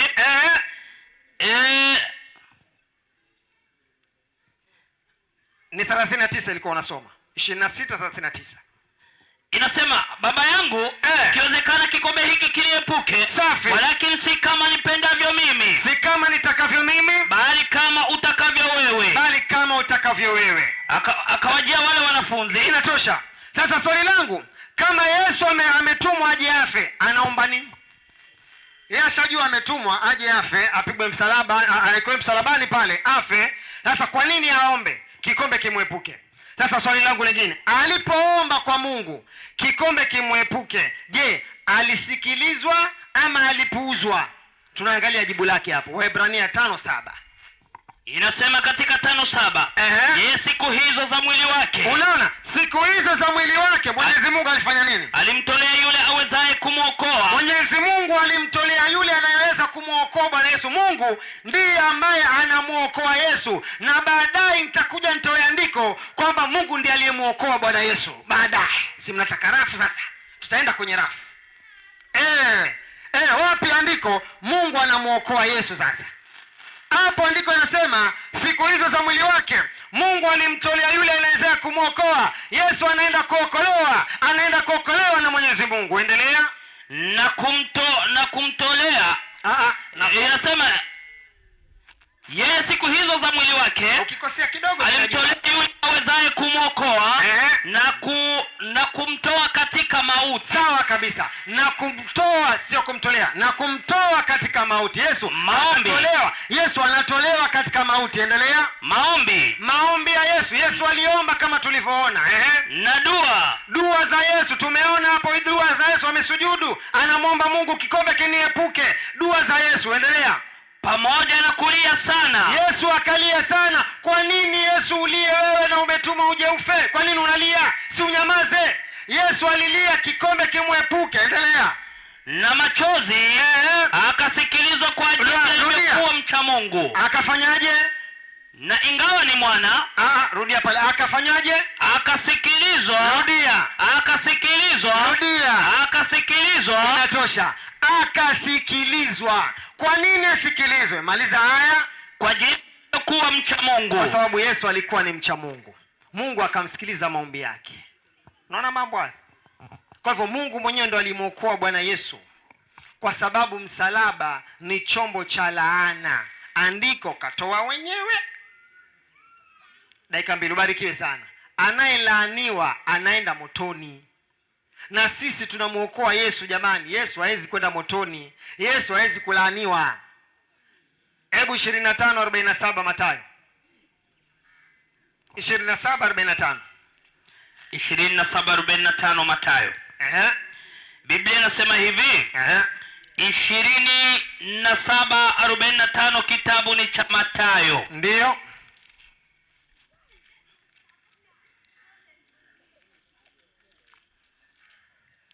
Inasema hivi. Basi tangu saa 6. Kwa sababu ya muda nisomee 3:54 Qur'an. Nifafanue ile andiko, maana najua hapo ndio mara nyingi wa Kristo ama mapasta wanacheza ile andiko la Qur'an. Inasema, nimeambiwa baada ya dakika 2 hapa. Na kwa ajili ya kusema kwao, sisi tumemuua Masihi Isa mwana wa Maryam mtume wa Mungu. Naomba msomaji wetu kama utojali, hebu isome Kiarabu. Inasema, wa qawlihim inna qatalna al-Masih Isa ibn Maryam rasulullah. Sasa Qur'an unapokuwa unaitafsiri, sikiliza vizuri ya mtazamaji. Qur'an, hata kama wewe ni Mwarabu mwenyewe hawezi kuitafsiri Qur'ani mpaka asome lugha ya Kiarabu. Kuna ummia na kuna fusha. Kuna lugha ya Kiarabu ambayo ni mother tongue na kuna lugha ya Kiarabu ambayo ni original.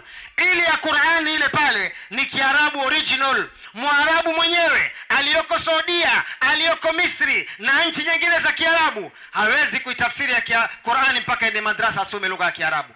Kwa mfano, katika Qur'ani kuna kitu kinaitwa somo la tajwid. Tajwidi ndani yake kuna lughatan wa istilahan. Kuna kutafsiri aya kilugha na kuna kutafsiri aya kisheria. Kwa mfano, ukisema yule mtu yuko na mkono mrefu, itakuwa maana yake nini? Mwizi, Mbona haikuandikwa yule mtu ni mwizi, bali imesema yule mtu mkono mrefu. Kwa hivyo maneno mfano hayo yapo. Na ndani ya Qur'ani kuna maneno mengine ni mazito. Natoa mfano nimalizeni na hapo ili tutakapokuja baadaye sasa tupige msasa tu. Sura ya 4:101 Qur'an. 4:101. Tulia. Mwenyekiti anasema muda umeisha.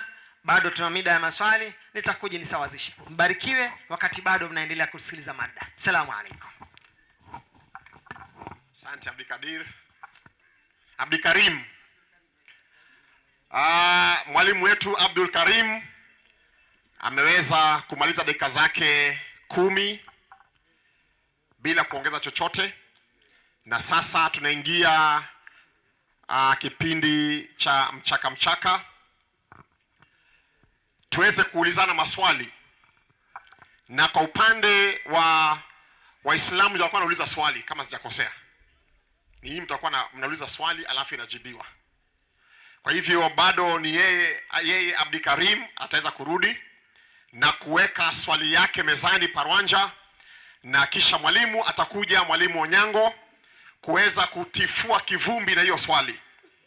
Kwa hiyo naomba tuwe makini, kwa sababu hapa kwa maswali ndio nimeona watu wanajaribu kupunjana. Watu hujaribu sana kupunjana hapa kwa maswali.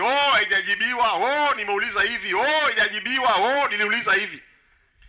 Kwa hiyo naomba atakayeuliza, kama swali itajibiwa, asikwepe maneno yake. Nimeona hiyo ujanja kwa mada nyingi sana kwa hizi miaka ambayo nimefanya mada. Yaani mtu akiuliza swali na ijibiwe, anaketi pale kubuni maneno mengine ya ziada kuja kukwepa kusema kwamba swali hajajibiwa. Sasa nawaombeni wasikilizaji wote, Waislamu na Wakristo wanaotutazama kwenye YouTube, Facebook, TikTok na Instagram, tuwe makini na anayeuliza swali, namba 1. Kisha tuwe makini na anayejibu. Kwa hiyo anayeuliza swali ni dakika 3, anayejibu ni dakika 5, si namna hiyo? Kwa hivyo tafadhali Abdikarim, naam, karibu sana kwa swali yako. Bwana Onyango, naomba makinike usikilize hiyo swali.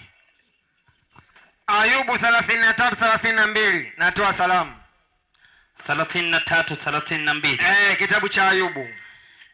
Biblia. Namsalimia anayekuja kujibu swali, namtolea salamu. Hata madereva pia wana salamu zao. Akitoka dereva upande wa kulia na mwingine upande wa kushoto, ili wasalimiane, wataashiana mataa au kwa kupigiana honi pipi. Sasa mimi salamu zangu na mwenzangu ni maneno ya Mungu. Salamu hiyo 33:32 kitabu ni cha Ayubu. Salamu hiyo. Kama una neno la kusema, anayekuja kujibu, kama una neno la kusema nijibu. Nataka unijibu. Endelea. Nena, kwani zungumza, kwani nataka kuhesabia. Nataka nikuhesabie wewe kuwa una haki, kama wewe ni mtu wa haki. Kama sivyo unisikize mimi. Itabidi ukae unyamaze unisikilize mimi. Nyamaza. Tena unyamaze usichane hapo. Nami nitakufunza hekima. Wacha nimfunze na nimwajikie swali sasa. Sasa swali langu, Timotheo wa kwanza 6:14. Meza swali. Timotheo wa kwanza 6:14. 6:14 swali hilo. Biblia inasema hivi. 6:14. Inasema katika 6:14 kitabu cha Timotheo wa kwanza. Ndio. Ambaye yeye peke yake hapatikane na mauti. Amekaa. Umeanza 16 wewe. Nataka uanze 14. Inasema, unaona? Yaani ukikosea tu kichwa changu cha hichi kichwa kina sehemu 3. Niambia upande wa kulia nimesema 6:14. Inasema, alafu labda kuna mwingine hapa akasema 16, lakini nimesema 6:14 na tumerekodi. Kwamba uilinde amri hii. Tulia kidogo. Hichi kichwa changu Waislamu kina sehemu 3. Upande wa kulia huko nimehifadhi Qur'ani, huku na mahadithi. Upande wa kushoto huko nimehifadhi Biblia, unaona vitabu vya historia. Hapa katikati hapa Manchester, Arsenal, Bubwabwa hapa katikati hapa. Na mbio. Karate, mbio. Yaani ukinishinda karate mimi kama sikuwezi mbio pia naziweza hapa katikati. Kwa hivyo rafiki yangu akikosea tu, mimi kompyuta najua. Soma rafiki yangu 6:14 Timotheo wa kwanza. Inasema kwamba yeye peke yake. Inasema hivi kwamba uilinde amri hii pasipo mawaa, pasipo lawama, ndio hata kufunuliwa kwake Bwana wetu Yesu Kristo. Unaona, mimi nilikuwa nataka hapo kwa sababu nataka atajwe jina. Sasa ametajwa jina Yesu. Endelea.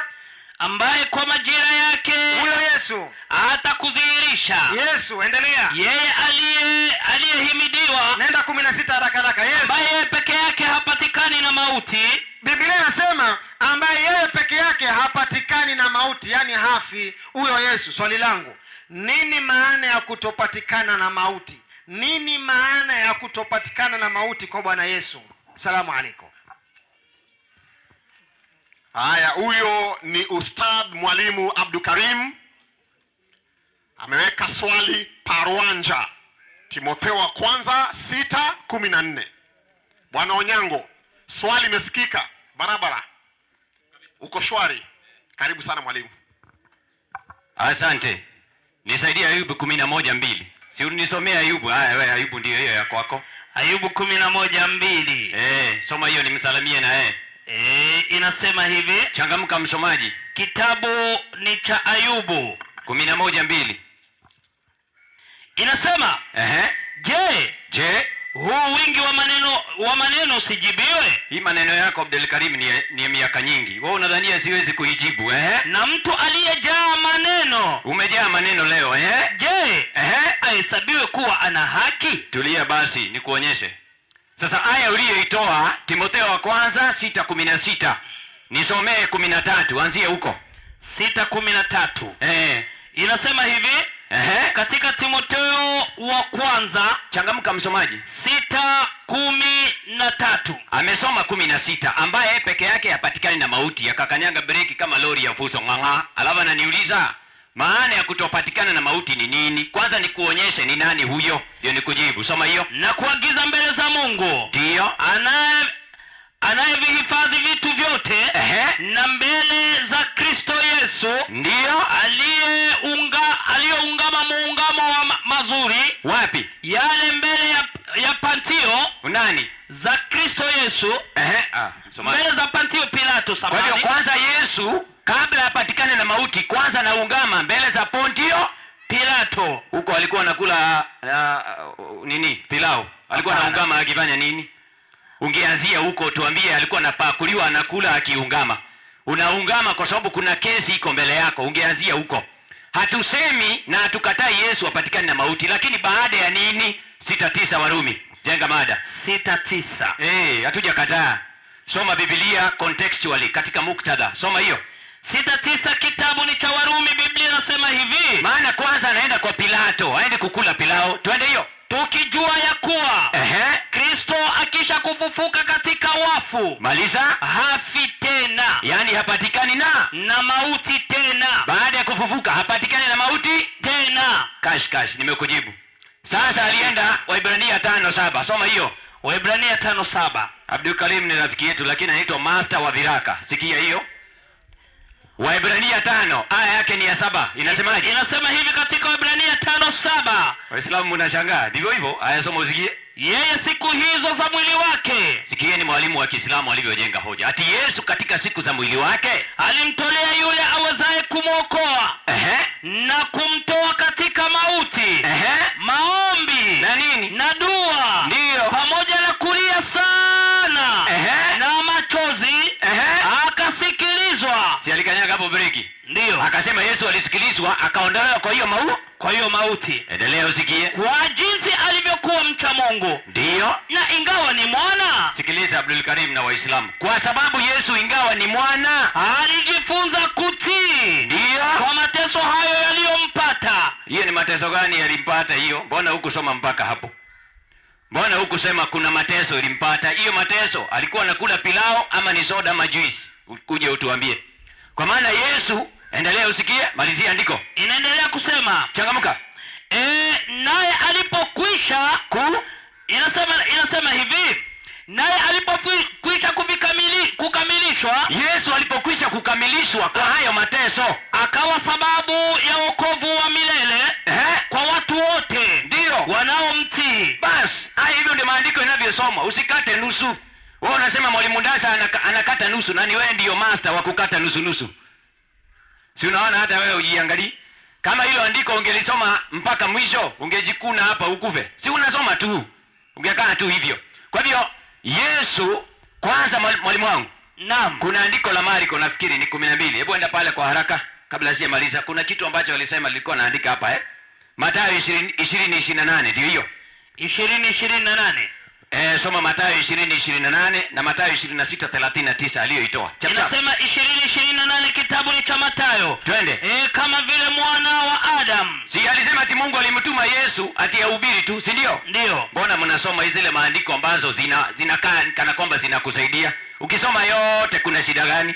Kama vile mwana wa Adam, kama vile mwana wa Adam asivyokuja kutumikiwa, Ndiyo. bali kutumikia na kutoa nafsi yake iwe fidia ya wengi. Unaona, unafaa kusoma maandiko yote. Yesu alikuja pia kutoa maisha yake kuwa fidia Kwa wengi. hivyo ndio tunasoma maandiko. Sasa soma ile 26:39 Mathayo 26:39. Nafikiri nilikuwa nimemjibu kashi. Yesu hafi tena baada ya kufufuka. Soma hiyo. Inasema 26:39, kitabu ni cha Mathayo. Ndio. Akaenda mbele kidogo, akaanguka kifulifuli, Ndio. akaomba akisema, Baba yangu, Nini? ikiwezekana kikombe hiki kiniepuke. Yesu anaomba ikiwezekana kiniepuke. Ndio. Walakini si kama nipendavyo mimi, bali kama utakavyo wewe. Sasa Mungu alitaka aje? 18:11 haya ya mwisho. Yohana haraka. 18:11 Yohana 18:11. Biblia inasema hivi. Anasema si kama nipendavyo. Sikiliza anakujibu. Soma. 18:11 kitabu ni cha Yohana. Twende. Biblia inasema hivi. Basi Yesu akawaambia Petro, rudisha upanga alani mwake. Kwa nini? Kikombe alichonipa Baba, mimi nisikinywe. Umeona? Anauliza, mtaki nikunywe na ni Baba amenipatia. Salamu alaykum. Wa alaykum salam. Haya, cherehani Bwana Onyango anadai ameshona viraka zote ambazo Abdikarim alikuwa ameleta, na sijui kama hiyo nguo amekabidhiwa iko shwari ama na dukuduku. Kwa hivyo nataka nimrudishe tena kwa dakika 3 atuambie kama Bwana Onyango ameshona hayo mashimo ambayo alikuwa anadai kwamba ameyaweka kwenye material ama tuko sawa. Kwa hivyo Bwana Abdikarim, nafasi ni yako dakika 3. Je, swali lako limejibiwa barabara? Asante sana mwenyekiti. Hebu kwanza huyu kijana nimsalimie. Huyu anadandia fuso kwa mbele. Ayubu 38:3. Kwanza nimsalimie kwanza. Swali langu nimeuliza hivi. Kama andiko la Biblia linasema ambaye yeye peke yake, yani huyo Yesu, hapatikani na mauti. Swali langu niliuliza, nini maana ya kutopatikana na mauti? Hilo ndio swali nimeuliza. Sikuuliza, je, unakubali au unakataa? Yeye alichokuja kufanya hapa maskini, kadandua fuso kwa mbele, amekuja kusema hilo andiko mimi sikatai, hilo andiko mimi sikatai, hilo andiko mimi sikatai. Sasa nani akwambia unakubali ama unakataa? Wewe sikiliza swali. Swali langu nimeuliza, nini maana ya kutopatikana na mauti? Hilo ndio lilikuwa swali. Unaona bwana baadaye utarivers pale kwenye kamera vizuri, utaangalia vizuri, utasikiza tena swali vizuri. Soma hiyo nimsalimie. Basi jifunge viuno kama mwanamume. Sasa jifunge viuno kama mwanamume. Maana nitakuuliza neno. Nawe niambie. Jiandae. Ujiandae. Kaja kalalamika hapa maskini. Shida gani hizo? Tabu gani hizo? Mateso gani hayo? Hebu tuambie ni mateso gani hayo Yesu aliyopata? Nitakwambia 22:41 Luka. Haya hapa. 22:41. Anataka mateso ambayo Yesu aliyopitia. 21:41 hapo. Anzia 41. Kitabu cha Luka. 21 ama 22? 22:41. 22:41 kitabu ni cha Luka. Ndio. Biblia inasema hivi. Mwenyewe akajitenga nao. Kama kiasi cha kutupa jiwe. Endelea. Akapiga magoti akaomba. Yesu kwa kuwa alikuwa kwenye mateso. Sasa hayo mateso hayo yanaitwaje ama yanakuaje? Sikiliza hapo mbele. Alipiga magoti akaanza kuomba kisha akisema Baba, ikiwa ni mapenzi yako, endelea, uniondolee kikombe hiki. Walakini si mapenzi yangu, bali yako yatendeke. Maliza. Malaika kutoka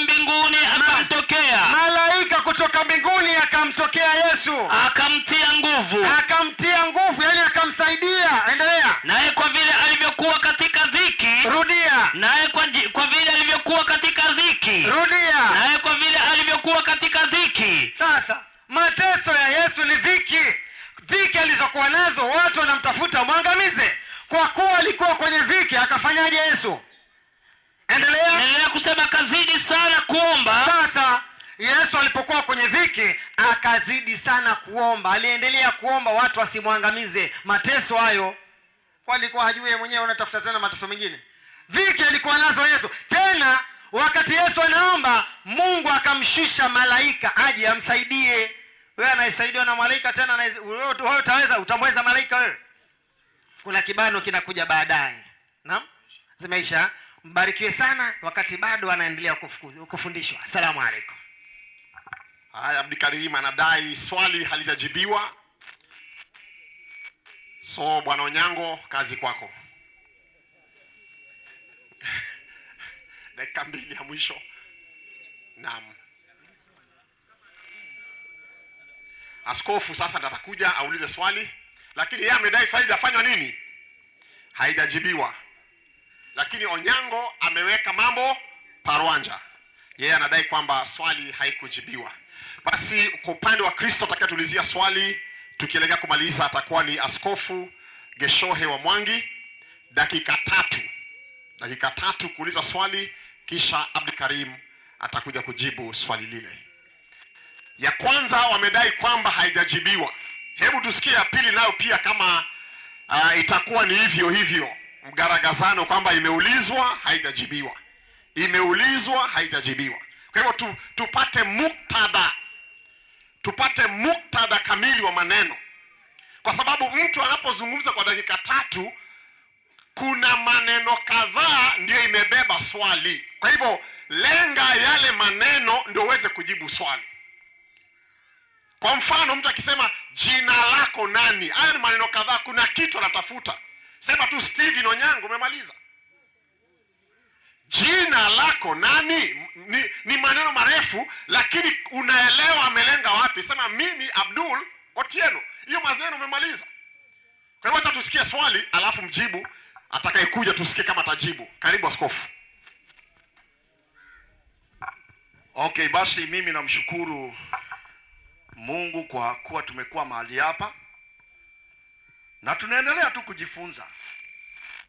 Ningetaka unisomee kwenye kitabu cha Wakorintho wa kwanza 1:18. Hebu tusikie vile Biblia inavyosema. Wakorintho wa kwanza 1:18. Ya. Inasema 1:18, kitabu ni cha Wakorintho wa kwanza. Inasema hivi: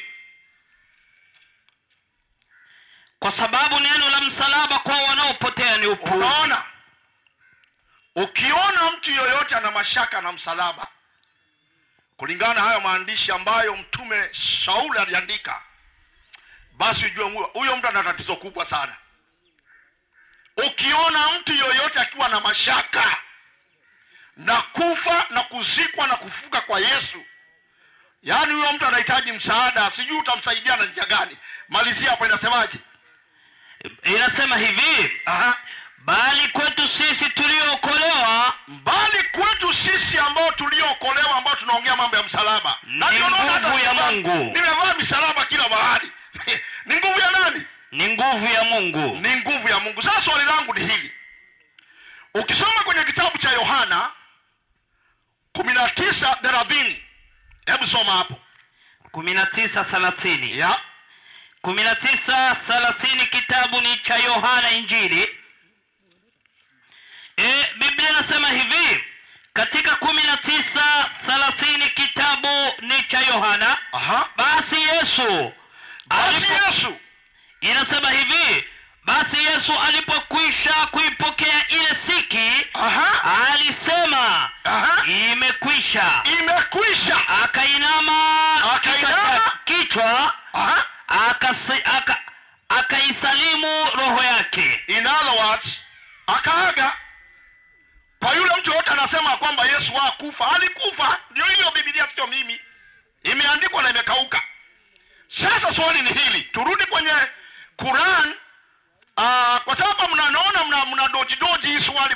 Mnakimbilia huku na huku, lakini hamtaki kulenga. Kuna kitu nataka nijue siku ya leo. Twende hiyo hiyo ambayo tulikuwa tunasema ya kwamba walibabaishiwa mtu mwingine. Huyo mtu leo mtamtoa. 4:55. Nasema hivi, huyo mtu leo sitoki hapa kama mtamtoa. Inasemaje? 4:57 Qur'ani inasema, na kwa ajili ya kusema kwao, sisi tumemuoa Masihi Isa mwana wa Mariamu, mtoto wa Mungu. Hadi hawakumuoa, wala hawakumsulubu, bali walibabaishiwa mtu mwingine. Unaona Bible nyinyi Qur'an nasema kwamba tulibabaishiwa mtu mwingine. Na huyo mtu mmekuwa mkiongea, nimefanya research nikajua mmekuwa mkisema ni Simon Cyril. Yule ambaye alimsaidia kubeba msalaba. Hakuna mahali alisulubiwa, huyo tu alibeba msalaba. Walipofika Golgotha akaondoka mahali pale, yule aliyesulubiwa pale ni Yesu, sio Simon Cyril.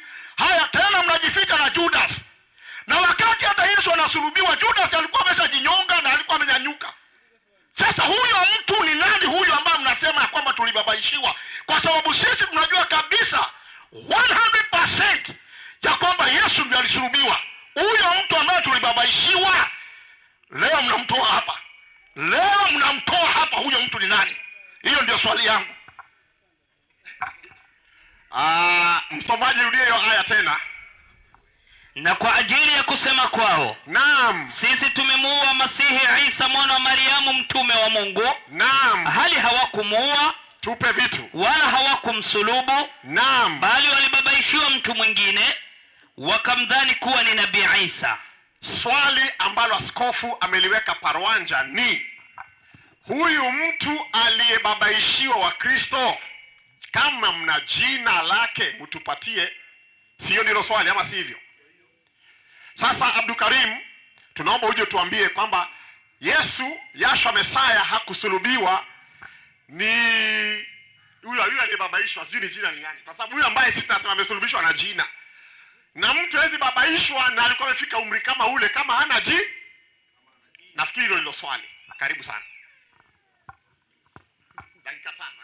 Asante. Kwanza mwenyekiti, napenda sana mwenyekiti, napenda majibu ya shortcut. Yaani ukiulizwa jina lako ni nani, usiseme unajua ukipanda ule mti pale, unajua hataki hivyo.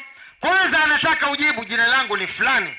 Lakini pia elewa, nitakapojibu jina langu ni fulani, lazima nithibitishe kwa maandiko, kwa sababu hapa hatutumii akili zetu wenyewe, au sio Sasa kwanza swali lake anauliza, nani kababaishiwa kama sio Yesu? Nani huyo badala yake huyo?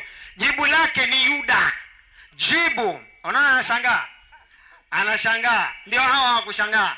Wewe utashangaa kwa sababu usishangae kwa nini mbwa akiwa na ama mbuzi akiwa anabebweka kwenye kichwa, lakini kuna sehemu nyingine ndio unataka. Usishangae hilo. Kuna kitu hapa kinatafutwa. Kwa nini ni Yuda? Jibu lake ni hili, Methali 11:8. Methali 11:8. Wacha nifuate mwenendo yote ya mwenyekiti na msomaji, ili pia tumsaidie mwenyekiti asipate shida. Kwa nini tunasema Yuda wala sio Iskarioti? Kwa nini tunasema Yuda ndio kasulubiwa? Kwa nini tunasema hivyo? Inasema, sikiliza majibu haya. Methali 11:8. Mwenye haki huokolewa. Tusome hebu taratibu, siende haraka sana utawapoteza watu. Mwenye haki huokolewa katika dhiki. Biblia inasema mwenye haki huokolewa katika dhiki, na mtu mwovu ataingia badala yake. Huingia badala yake. Sasa swali linakuja, kama Biblia inasema mwenye haki huokolewa katika dhiki, tulitangulia kusema nilipokuja hapa nikasoma kitabu cha Luka 22:41, Yesu alipiga magoti akaomba, na alikuwa kwenye mateso, na mateso yenyewe ilikuwa ni dhiki. Je, Yesu alikuwa na haki ili akolewe? 9:9 Zekaria. Alafu tuangalie Yuda anaingia vipi hapo. 9:9 Zekaria. Dhiki ya Bwana Yesu tushaona, mpaka akapiga magoti akaomba. Je, Yesu yuko na haki mpaka aokolewe kisha aingie mtu mwingine badala yake? 9:9 Zekaria. Kitabu ni cha Zakaria. Naam. 9:9 Zakaria. 9:9 Zakaria. Inasema hivi. Naam. Zakaria 9 mstari wake ni wa 9. Tunaangalia Yesu. Furahi sana binti Sayuni. Ndiyo. Piga kelele binti ya Yerusalemu. Tazama, mfalme wako anakuja kwako. Ni mwenye haki. Rudia. Ni mwenye haki. Rudia. Ni mwenye haki. Kwa hivyo Yesu yuko na haki. Biblia inasema mwenye haki kama Yesu huokolewa katika dhiki. 21:42 ikasema kitabu cha Luka, Yesu alikuwa kwenye dhiki. Sasa Biblia ikasema na mtu muovu huingia badala yake. Nani muovu? 22:3 Luka. 22:3. Jibu limetoka, kisha nakufundisha sasa. Inasema hivi. Luka. Naam. 22:3 kitabu ni cha Luka. Nani muovu aingie sasa? Biblia inasema hivi. Shetani akamwingia Yuda. Rudia. Shetani akamwingia Yuda. Yuda kaingiwa na shetani sasa. Aitwaye Iskarioti. Naye ni mmoja wa wale 12. Unaona, Yuda anaingiwa na shetani, anakuwa mtu mwovu. Biblia inasema mwenye haki kama vile Yesu huokolewa katika dhiki kama vile Yesu, na mtu mwovu tukampata ni Yuda, anaingia badala yake. Kibano hicho. Utakuwa na dakika zako 3 kuja kutambatamba hapa, uje utoe hizo andiko kwamba hapa si sawa, hapa si sawa, hapa si sawa, umekosea. Labda pengine huenda kajiuliza, kama nasema hivi na Biblia tuliona katika 27:45 pale pamesema Eloi Eloi lama sabaktani, mbona mwalimu wapinga haya na Biblia hiyo hiyo yanasema haya? Hapa labda huenda kidogo akatatizika, naomba tumsaidie. Yohana 8:29. Naomba tumsaidie 29. Naam. Biblia inasema hivi. Huenda hapa kidogo katatizika. Mbona huku basi tunaambiwa kuna Yesu kasulubiwa, na wewe mwalimu unasema masala haya? Hapa hebu vipi hapa? 8:29 Yohana. Inasema katika 8:29. Naye aliyenipeleka. Tulia. Nasikia muda wasome tu naye aliyenipeleka. Yesu anasema naye aliyenipeleka yuko pamoja nami. Yesu anasema Mungu yuko na yeye. Hakuniacha peke yangu. Rudia. Hakuniacha peke yangu. Rudia. Hakuniacha peke yangu. Yesu anasema Yesu hajaachwa na Mungu kabisa. Endelea. Kwa sababu anafanya siku zote ndio yale yampendezayo. Wakati mwalimu atakaporudi hapa dakika 3 aje atuambie wapi Yesu alikosea mpaka Mungu akamwacha akasulubiwa. Salamu alaykum. Huyo ni mwalimu Abdi Karim, na nataka nimrudisha Askofu Geshohe wa Mwangi aje atoe dukuduku. Je, swali lake limejibiwa? Maana ameuliza yule tuliyebabaishiwa amesoma aya kwa Qur'an au kwa Biblia kwa jina na akasulubiwa fulani. Je, amejibu hilo swali? Ndilo lilikuwa swali la askofu. Kwa hivyo njoo tueleze kama je, Ustadh Mwalimu Abdul Karim amejibu swali au ametunyoa tu kwa maji hivyo hivyo kavukavu. Asante sana Mwalimu Gerson Odare ya Room. Yaani hata ukitumia common sense, sasa wacha tusiingie ati mambo mengi. Wakati Yesu anasulubiwa, kulingana na maandishi, yaani Judas ndio ameniokoa. Hiyo damu chafu hiyo, unaona kwa nini ndio ameniokoa? Umenitisha sana. Ni Judas umekuwa mkiongea mambo ya Judas. Wakati Yesu anasulubiwa, Judas alikuwa ameshajinyonga na mambo imeisha. Hayuko duniani.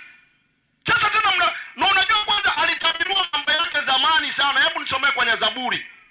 Zaburi 41:9. 41:9. Kwa sababu mnasema pia mnaamini Torah, mnaamini Injili, na Zaburi na Injili wacha usikia alikuwa ametabiriwa mapema. Inasema hivi. 41:9 kitabu ni cha Zaburi. Biblia inasema Misri wangu tena. Inasema Misri wangu tena. Niliyemtumaini. Aliyekula chakula changu. Aliyekula chakula changu. Ameninunulia kisigino chake. Kisigino ni Judas. Judas alikuwa ametabiriwa mapema ya kwamba yeye ndiye atamsaliti. Na nafikiri hata nyinyi mnasaliti Yesu. Nyinyi ni wengine wasaliti. Kulingana na vile tumeona. Kwa sababu mnasema kitu ambacho ni opposite na vile maandishi yanavyosema. Hebu sasa nisomee Matendo ya Mitume 1:18. Ndio nimalize. Kwa hivyo mimi sijaridhika na kama kabisa Judas ndio ameniokoa. Hiyo siwezi kubali hata kidogo. Mtu ambaye anasaliti mtu ambaye anafanyia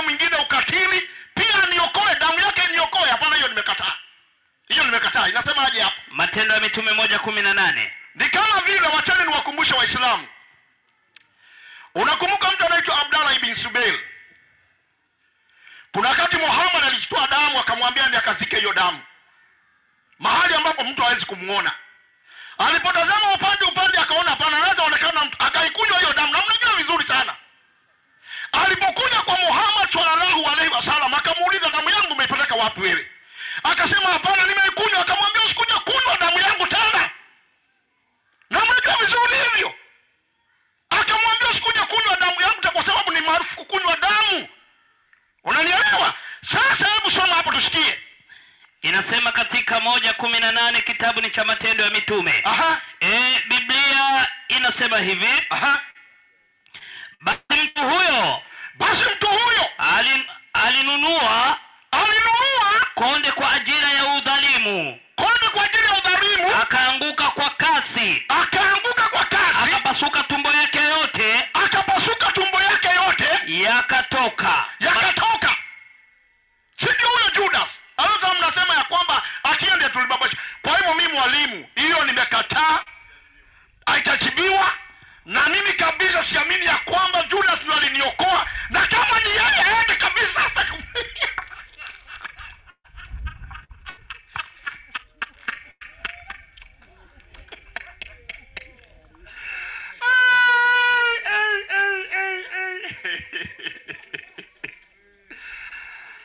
Mwalimu Daktari Bishop Geshoi wa Mwangi amesema kama Judas ndiye amemuokoa, amemkataa na aende kabisa. Swali lilikuwa la mwalimu Daktari Bishop Geshoi wa Mwangi, na basi kilicho na mwanzo hakina budi kufika tamati. Lakini kabla hakijafika tamati, napenda nitoe tangazo moja hapa. Na niseme hivi, kuanzia kesho mkutano huu umehamishwa hadi pale barabarani. Kuanzia kesho hatutakuwa hapa. Tutahamisha mkutano, tutakuwa pale barabarani. Sasa ndio kivumbi itatifuka kabisa. Naamini Dr. Sule atakuwa amefika pengine majaliwa kesho. Kwa sababu barabara Tanzania zimefunguliwa. Maana yeye alikuwa anasafiri kutoka Dar na timu yake kwa barabara na zilikuwa zimefungwa. Watu walikuwa wanaandamana, magari zinachomwa. Kwa hivyo wafanyabiashara walitoa magari yao yote kwa barabara. Gari za kuabiriwa na gari za kibinafsi ziliondolewa barabarani. Watu wakawa wameficha magari kwa sababu watu walikuwa wanachoma vitu. Kwa hiyo tunatarajia baada ya matangazo ya uchaguzi kutolewa kufikia asubuhi ya leo, hali ya shwari imerejea kwa hiyo nchi. Na kwa hizo siku zimesalia 3 za mbele, basi Dr. Sule atakuwa ni mwenye kufika na kulinda ahadi yake ya kuja kwa mkutano huu ambao umegharimu maelfu ya pesa. Na mimi nilikuwa nimemsubiria huyo Dr. Sule sana, kwa sababu mara nyingi anakutana walimu ambao hawaelewi Kiebrania. Kwa hivyo anarukaruka na kurukaruka huku na kurukaruka. Tulikuwa tumemkujia na Biblia ya Kiebrania na tungemnyoa ile hajaiona kwa maisha yake. Kwa ile namna hajawahi kuona kwa maisha yake, angekanyaga hizi viwanja tungekabiliana naye vilivyo. Kwa lugha ya Kiebrania sasa, si kubatisha. Tunasoma aya ambayo yeye anatafsiri vibaya, na kikundi chake kina Mazinge na kina Shafi na kina Kinyogori na walimu ambao kwa Tanzania. Na tunatamani wakuja tuonane na wao kwa jiji letu kula Nairobi, tupatane pale. Na kama itawezekana tutasafiri na ndacha ambako hiyo Tanzania, tukabiliane na wao huko jicho kwa jicho, kucha kwa kucha, kope kwa kope, hadi kieleweke ya kwamba kweli kuna Mwokozi na Biblia ndio neno ambalo halina shauku ndani yake kabisa. Sasa kuanzia kesho mkutano umeruhusiwa kwa permit ya askari opposite mtaa hapo National Bank, mali National Bank iko mtaa wa Petro City Petro Station na Petro City iko tu hapo karibu hapo na National Bank. Kuna mtaa unaitwa Petro Station. Mtaa wa Petro Station. Mtawa petrol station mkabala na huo kituo. Mtawa petrol station mkabala, tutakuwa pale. Na tutaanza mapema kesho saa 8 pale tumeanza. Mambo imeanza kabisa. Sijui kama Bwana Abdikarid ana jambo la kuongezea. Na hawa wanahitaji kuhama, hawa watakuwa tuna sisi kutazama. Kwamba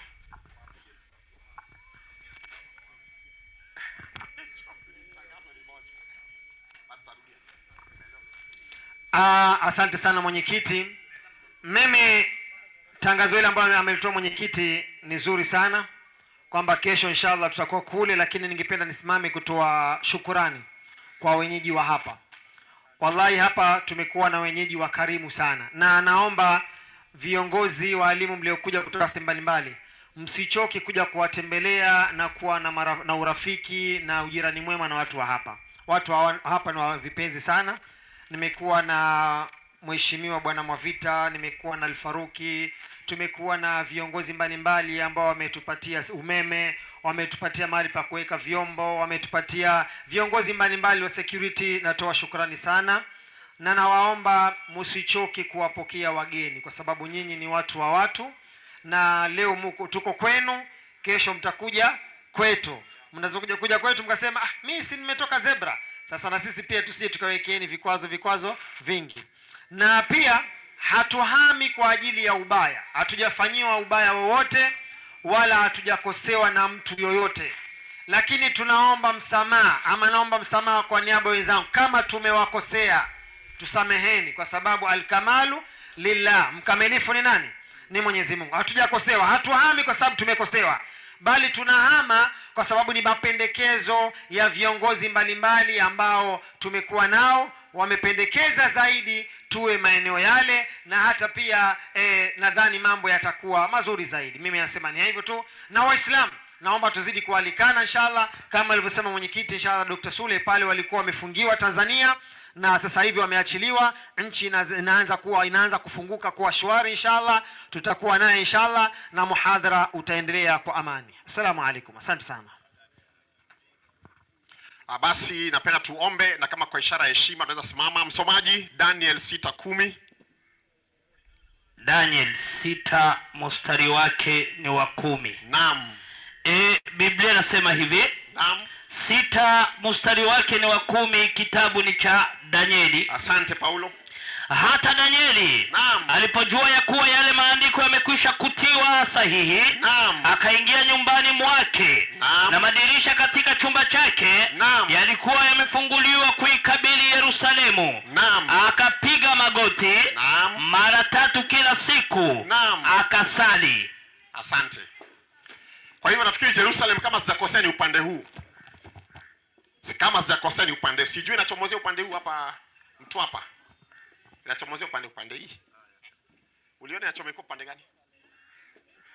Ni upande hii, uliona ukielekea huko. Haya, na tuombe basi. Baba wetu wa mbinguni, jina lako litukuzwe.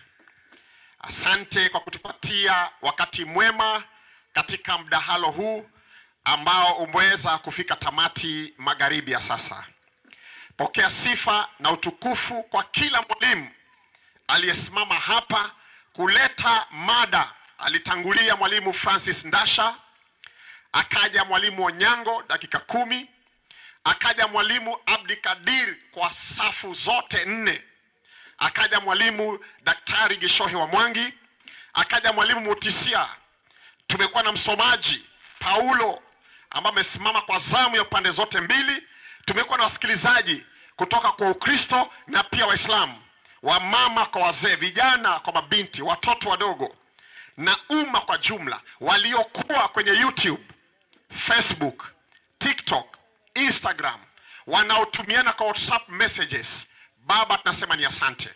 Tutakapofika kesho na tuanze mkutano tena mida kama hii, na tutamatishe kwa amani kadiri umetupatia amani kwa siku hizo 2 zimerudi nyuma, hatutasahau kusema ni asante. Tukielekea mji mtakatifu Yerusalemu kwa maombi na dua ya magharibi ya jioni ya sasa, kusema ni asante alivyofanya nabii Danieli. Baba, tunasema pokea sifa na utukufu. Baba, tunasema pokea sifa na shukrani. Yote tuliojifunza mali hapa kwa kinywa cha kila mwalimu, Mfalme mwema, tuyahifadhi na kujichunguza wenyewe, tuone kama tumesimama kwenye imani. Tujipeleleze wenyewe, tuone kama tumetimiliza haki iliyotangaza katika lako takatifu. Bariki mwalimu Abdikarim pia na kikundi cha Waislamu, waifikie kweli yako hatimaye na kukiri wewe ni Bwana na wewe ni Mwokozi wa maisha yao.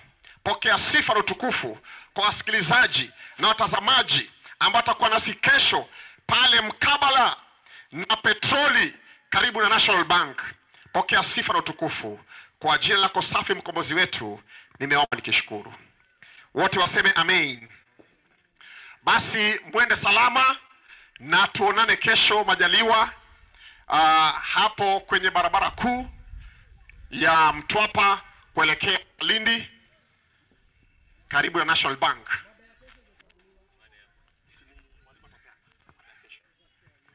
Haya, mada ya kesho ambayo tutakuwa tunajadili pale barabarani ni kati ya Waislamu na Wakristo, ni nani au ni akina nani wanafuata njia ya kweli ya Mungu?